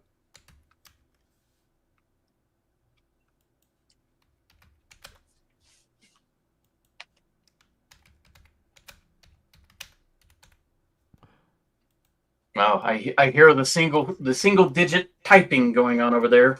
Yes, I can only type with one finger at a time. What can I tell you? I have to think while I type too. It's hard.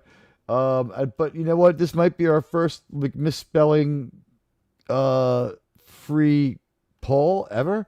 I don't know. There's always the first time. All right, guys. How do you misspell jump in there and slow? give this one a try. You know what? Everything is harder when you turn on the streaming environment. I don't know why. All right, guys, give this one a check. Just check this one out, okay?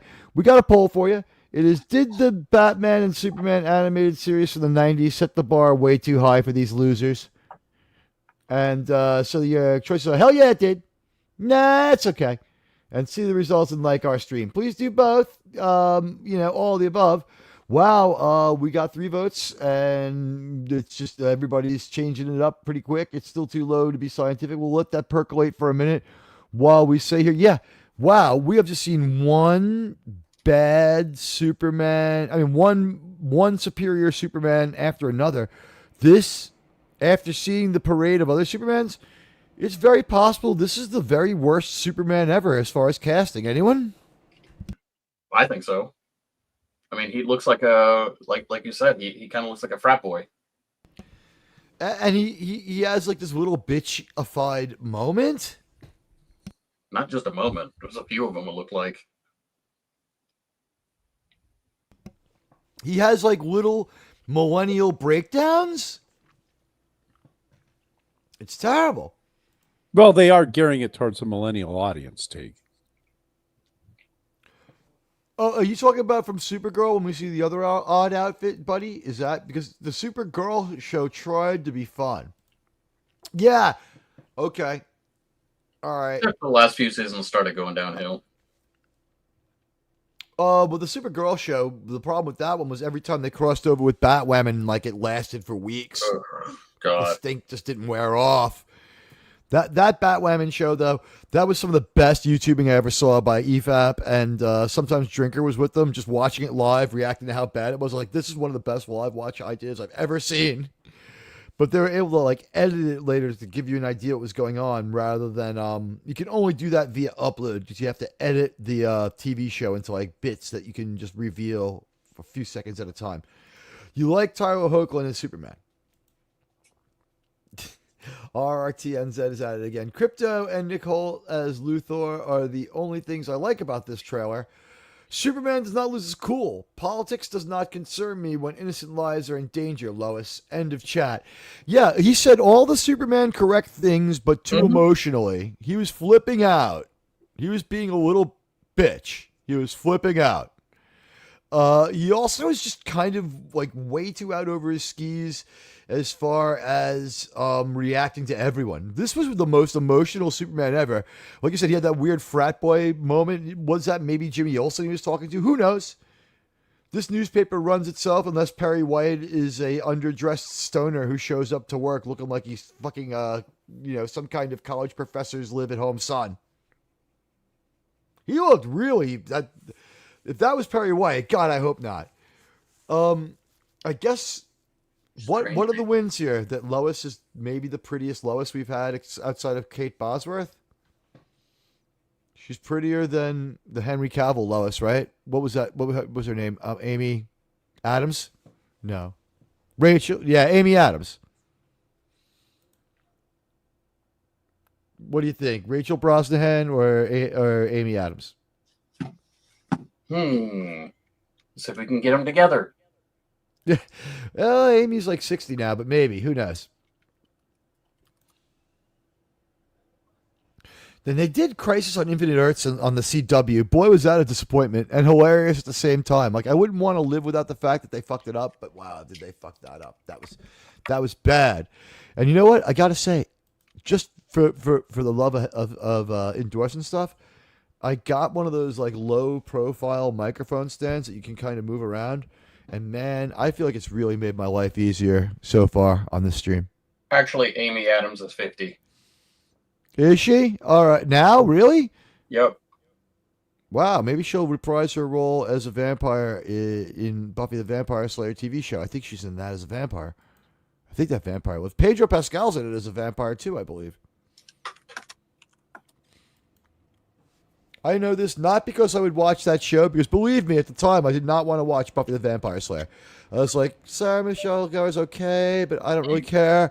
And like, I liked the movie, but I was like, there's no way they could bottle that movie into a TV show. And to be fair, when I've watched TV show, much different vibe.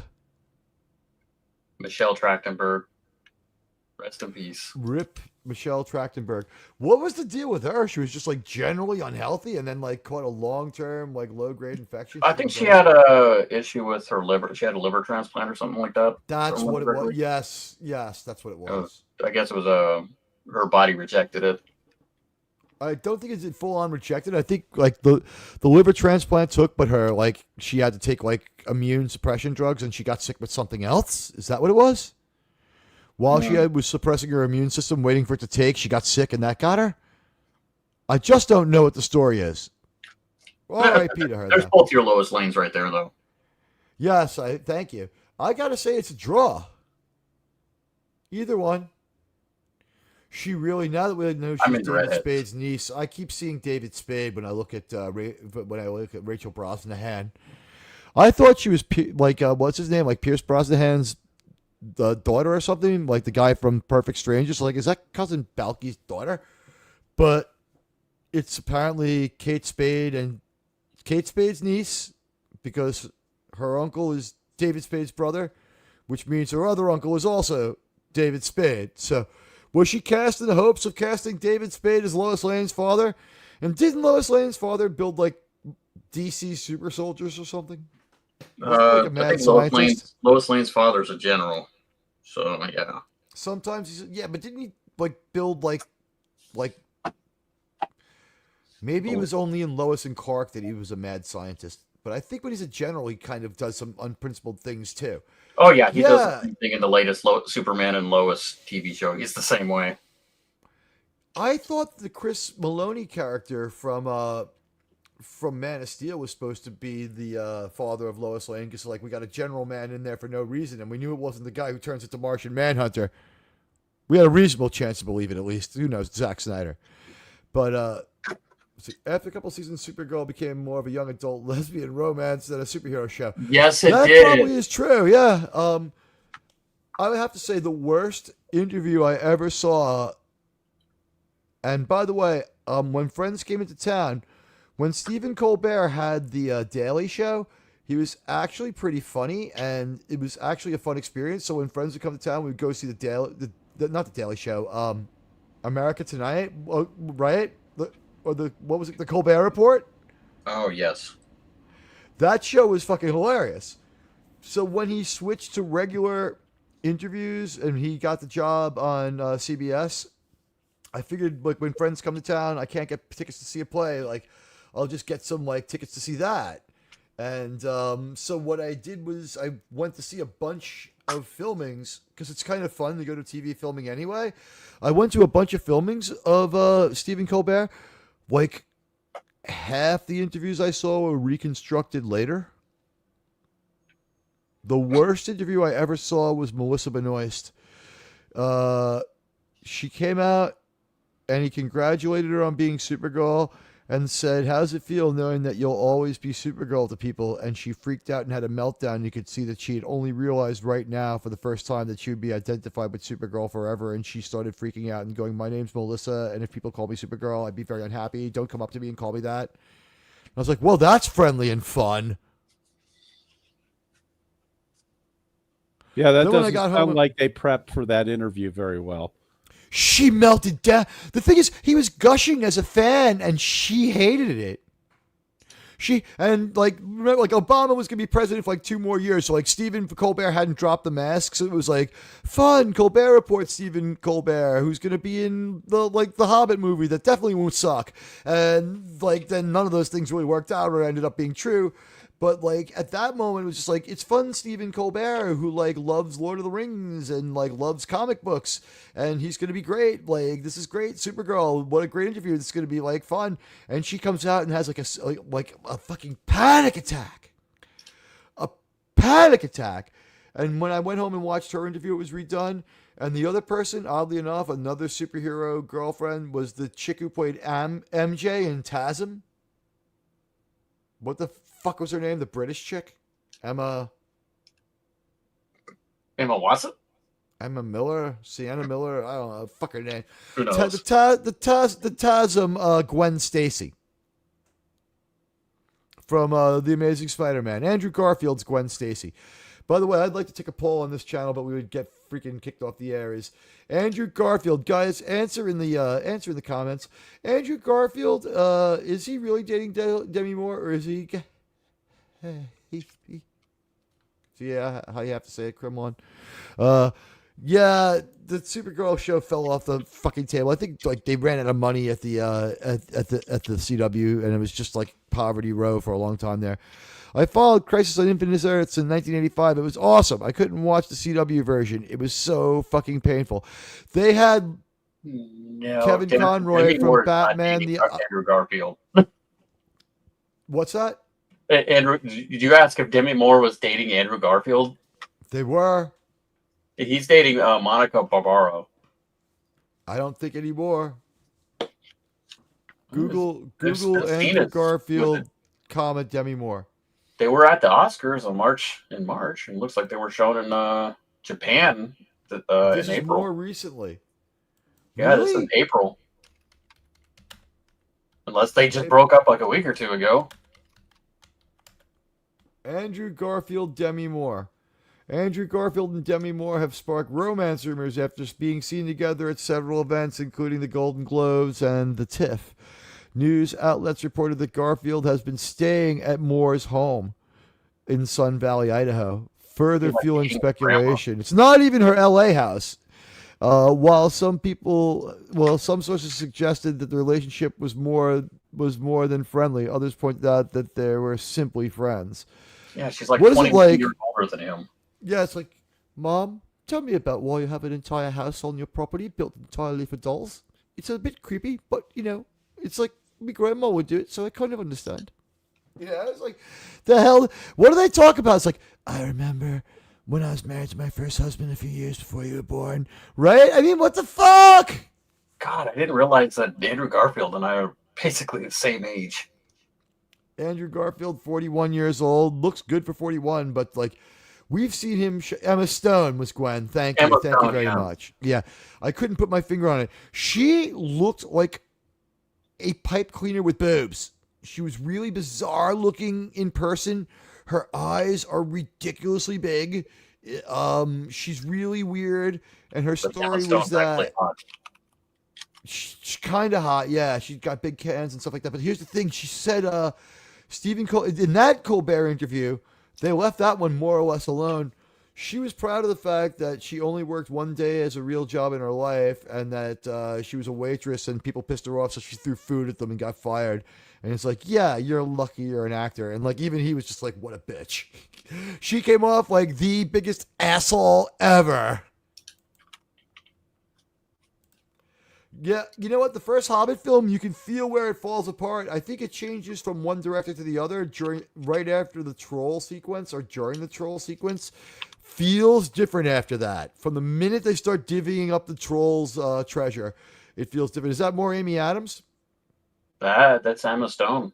That's Emma Stone. Gonna say, Amy Adams' face got wider. Yeah, she had blonde hair when I saw her, and it was much shorter, but there she is. Yeah, she's pretty good looking. Oh yeah, here's this was it. What movie was this? I forget what she did. Honestly, I'm not a big fan. Is this Spider-Man? She's in a high school.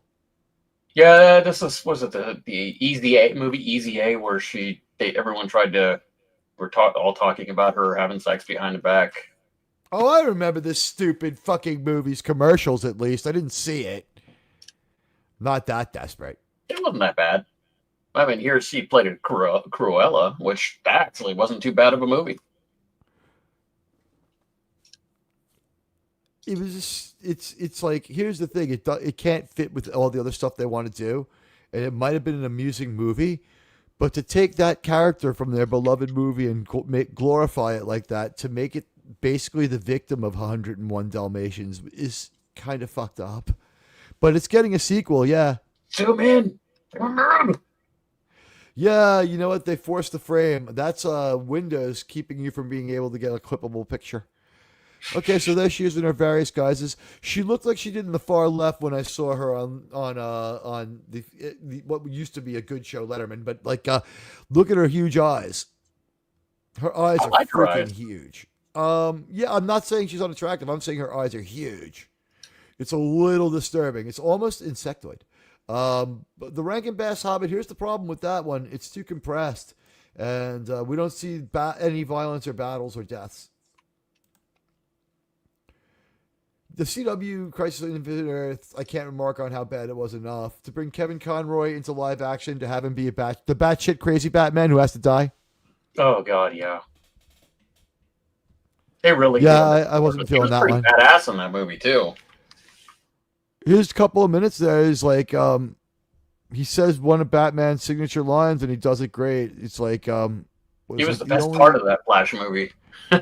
The only life that really matters is the one that's painful. The only choices that matter are the ones that cause pain, something like that. He said some really cool, edgy line, and he said it great, but he was batshit crazy. And I think when you look at it now, you can tell he was ill, right? Because he didn't live very much longer after that, unfortunately. We lost the greatest Batman we had. In the dumbest way. Over and over again. Because didn't he try to go back repeatedly? Yeah. And I'm thinking on this now. There's a new commercial with a Batman joke in it. It's like Batman versus Bateman. Have you seen that? It's Jason Bateman, and people are calling for Batman, but they get Jason Bateman instead. Sounds familiar. Batman is sort of standing around in the Batman background observing that. He's a better Batman than the Batman who's in there. I mean, but he's a better Batman than like the last couple of Batmans we had. To be honest with you. He was more on point than they let poor Batfleck be. I refuse to trash Ben Affleck for being Batman. I just think it was written poorly. Yeah, I don't have a problem with him. Like, I refuse to pass judgment on him for that. Like, you could see how conflicted he was. Like, he's not that good of an actor, and the fact that he was miserable doing that is written all over his fucking face. Oh, he looked miserable. Like, you're right. He really looked like he was having a hard time. Then the fact that how much alcohol he had been consuming during that time period. He relapses during that or something like that. He says that the pressure of that had him back drinking, but what they did was they jerked him all around. They messed up his career. It was like Zack Snyder wasn't good enough, and they were thinking about getting rid of him left and right. So for a while, they're like, Ben, you know what? This looks like this could be something that you could do. We saw Argo, and we thought that you were great. So like, why don't you think about a So like, he did like all the work and worked up a Batman movie, and like had like whoever his comic booky friends like drawing like like storyboard and stuff like that, and they're like, we're gonna stick with Zach, and he's like, I just spent like 9 months on this, like, and then here's $600,000. It's like, fuck you, like, that's kind of how that one went. You could at least say that Ben Affleck actually loved the Batman character. He knew a lot about it. Wow, did they look? I'm trying to think here. Looks like Demi Moore and Andrew Garfield have denied it. Well, I mean, what was it? Him and his the Monica girl. I don't even know what she's in, but apparently they were seen in Japan recently. I guess he's allegedly dating her, but my impression is this: like Grandma Demi, this is like I mean, let me show you my picture of these two. Look, you've got to see this picture. I mean, it's there we go. Come on, look at him. He's aging well, but boy, does he does not know how to wear clothes. He does not know how to wear clothes. That suit does not look right on him. He needs, the hair's not working right there. That, like, he's not dressed bad, but he does not look very good or very handsome right here. Or I mean, he looks younger than 41. That's the only thing he's got going for him, is he still looks like he's 32. So basically what you're saying, Teague, is he got a suit off the rack for that picture. Maybe, yeah. And he can't fit into it because he hasn't been working out. Or it's just like, it's like, or he needs to just, with tailored. the money he has, he should be able to just get a bespoke suit. You know what? It's like he went to a party and he got slightly drunk and he took home the wrong jacket and he hasn't figured it out yet. I guess. I don't know. That was supposed to be a thing in Britain because he's British. So shouldn't he have a tailored suit? Even I get my suits freaking tailored. I mean, not like crazy tailored. They're tailored by a guy after they come off the rack, though. But yeah, he should be down there at Seville Row having guys like super tailor him up like a great suit. He should have amazing. He should have a suit like the guys from the Kingsman. I'm just more upset at the fact that how many English people have played Spider-Man. We need to make Spider-Man an American again. And when they send us their penguins, they have sent us Minnie Driver as female body positivity penguin, and they have sent us Colin Farrell. We need to make the Penguin an American again. Oh no, Colin Farrell did a good Penguin though. That was a great show. You telling me there wasn't a fat American guy who could have done that? I mean, we changed him so completely. Well, they made him into a gangster more than anything else. I mean, the fact he was so good in the role means it was he was. justified, but it's just crazy to change him that much. I just didn't care too much for the Batman sparkles that they used. He was a terrible Batman. The movie's terrible. The broken parts of the plot are floating around like so much garbage at sea. It's a nightmare and a bad day in the Navy. But anyway, I guess we've covered this one pretty good. What can I tell you? It's all uphill from here. I love that you guys have hung out with me. It's been a really good night. And I guess what I'll say is I hope to get together with Krimlon and Radioactive soon to watch a movie that we've had some discussions about, and it's evoked a lot of emotion. So I think when we watch it together, maybe we'll watch it with the channel and then we'll discuss it like with the world. I think we need to go watch Fury and check that one out. But I want to thank everyone who stopped by, everyone who comes by later. When the stream ends, there's some stuff you can do to really help boost the engagement later on and really help me out. And that would definitely be awesome. And if you're coming through later, you'll notice there was only a couple of commercials I did not opt in. Listen, there is a new YouTube commercial policy. We're going to talk about that for 2 minutes before we get out of here. The new YouTube commercial policy, it affects you, it affects me, and it's going to be the beginning of the next show because let's face it, this is an appeal for people to listen to me. Look, I'm going to put 3 commercials in a show if it's like 2.5 hours long. This show will have 3 commercials, all right? Maybe 4. Right? Because it's like 3 hours. So like 3, 4 commercials tops. The first commercial won't be for at least 25 to 30 minutes. I promise the next one won't be for like an hour after that. And I'm going to give you listening time on this. So they're going to have to come after you to make you basically watch commercials on my stream.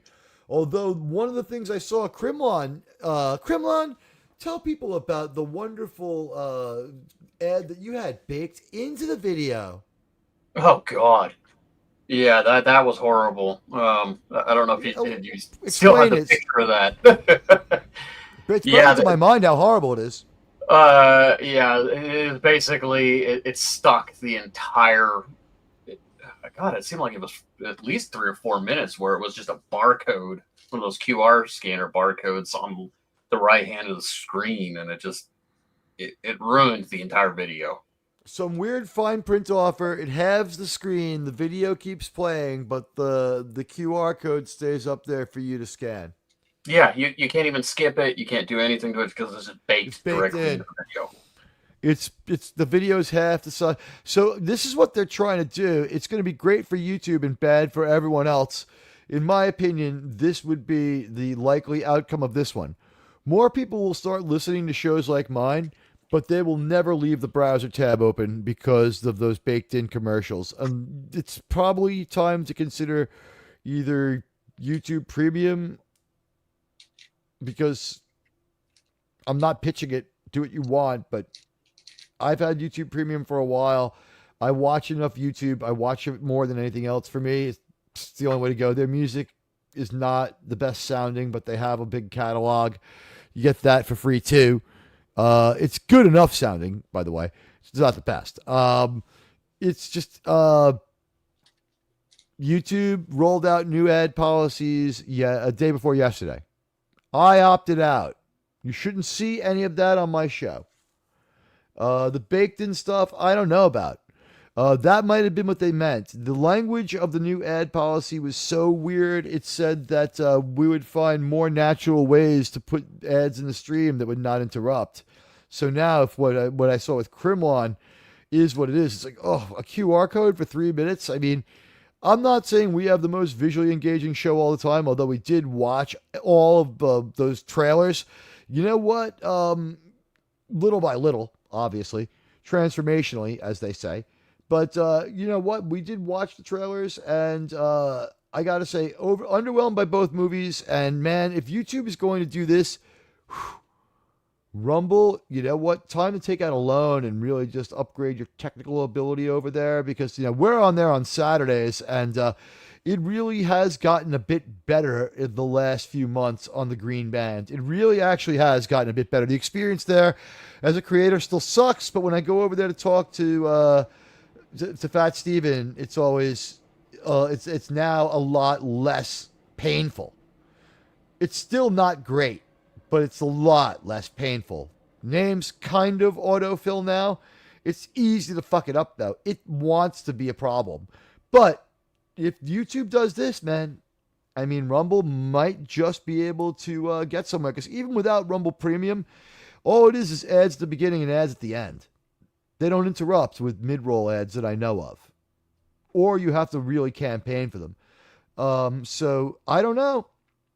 The landscape, it's going to change. And if the views on my last Star Trek show are any indication, I got to thank the 550 people who watched it. That is really amazing. And I thank everybody. Wow, what an honor. That was on fire for days. That was incredible. If you haven't seen it, check out the last Star Trek Enterprise watch party. I am going to core some uploads out of that one, probably before tomorrow's Streaming for Vengeance, where we come roaring back at 3 p.m. to give you guys a vengeful look at pop culture. And I'll probably have Resolute Germ with me then. Krimlon will be in the chat. He'll be at work, slacking off, solving all of our problems. He designs Tupperware. Very important job. Very important job. Now, one of the things that Krimlon does is we're not allowed to disclose this to anybody. So, I mean, if they find out who Krimlon is, it would be terrible. But Krimlon has exposed this to me. They really do just they do the same thing that you'd expect. They throw an ounce of weed into the Tupperware and leave it for a week. And if it's still fresh, that Tupperware design is deemed to be appropriate. And it's used. That's true. Tell anyone this. I'm sorry. Price Waterhouse knows. I know. Underwriters Laboratories know. You know what? The whole damn thing is rigged. You found out today. Tupperware. Tupperware is rigged, okay? I signed an NDA and you violated it. You know what, Krimlon? They come up to me a lot of times, these big, strong, powerful women, sometimes, frequently with tears in their eyes. And they say to me, Admiral, sir, how can you not tell us about the Tupperware that we refuse to use to put food anymore ever since we were set free by the Time's Up Me Too movement? Frequently with tears in their eyes, Krimlon. So I think that, the risk you're taking here by exposing yourself as a Tupperware engineer is more than outstripped by the benefit to the women of America. I think that you've really struck a mighty blow for democracy. So while you probably will need a bodyguard, I think that it made a difference. It made a difference, the Women of Tomorrow. The Women of Tomorrow. The Women of, you know what? The Barbies of tomorrow will not be as hateful and will have Tupperware because of you. Thank you, Krimlon. And thank all of you. We're going to get out of here. I'm just going to bail right out without doing Sydney Sweeney because that would take us to the dreaded 3-hour mark. You guys are all great. Thank you, RRTNZ, Saving Star Trek. And I was going to do that closing pitch, but let's close out the poll. Did the Batman and Superman animated series from the 90s set the bar too high for these losers? 82% say yes, and 11 people voted. It's fairly scientific. I think that really those cartoons were so good and so on point that those Superman and Batman cartoons are going to be part of how we define these characters forever, because they were so good and so timeless. They were timelessly drawn in the 80s, and they're really just... They're a lot of fun, and I really need to go back to watching them. RRTNZ, Buddy Hepburn, John the Beagle Dad, Radioactive, and Krimlon, Jedi Lombardi. Master 2022, Lombardi 1969, RRTN said, I heart your $5 news headline super chat. And I heard that those people who did that crazy war dance in your parliament are going to jail. Jail, Gavin Blackburn. Not jail, I'm sorry. They got suspended from going to Parliament. Mark Harkness, DJ Play Nice, Dave C was here. We had a lot of people, and I thank all of you. I love you all. You're the greatest, and I thank you for being part of my show. And with just 40 seconds to go before the dreaded 3-hour mark, this makes it a more appealing stream. Thank you for your service. We are out. Bye. Love you.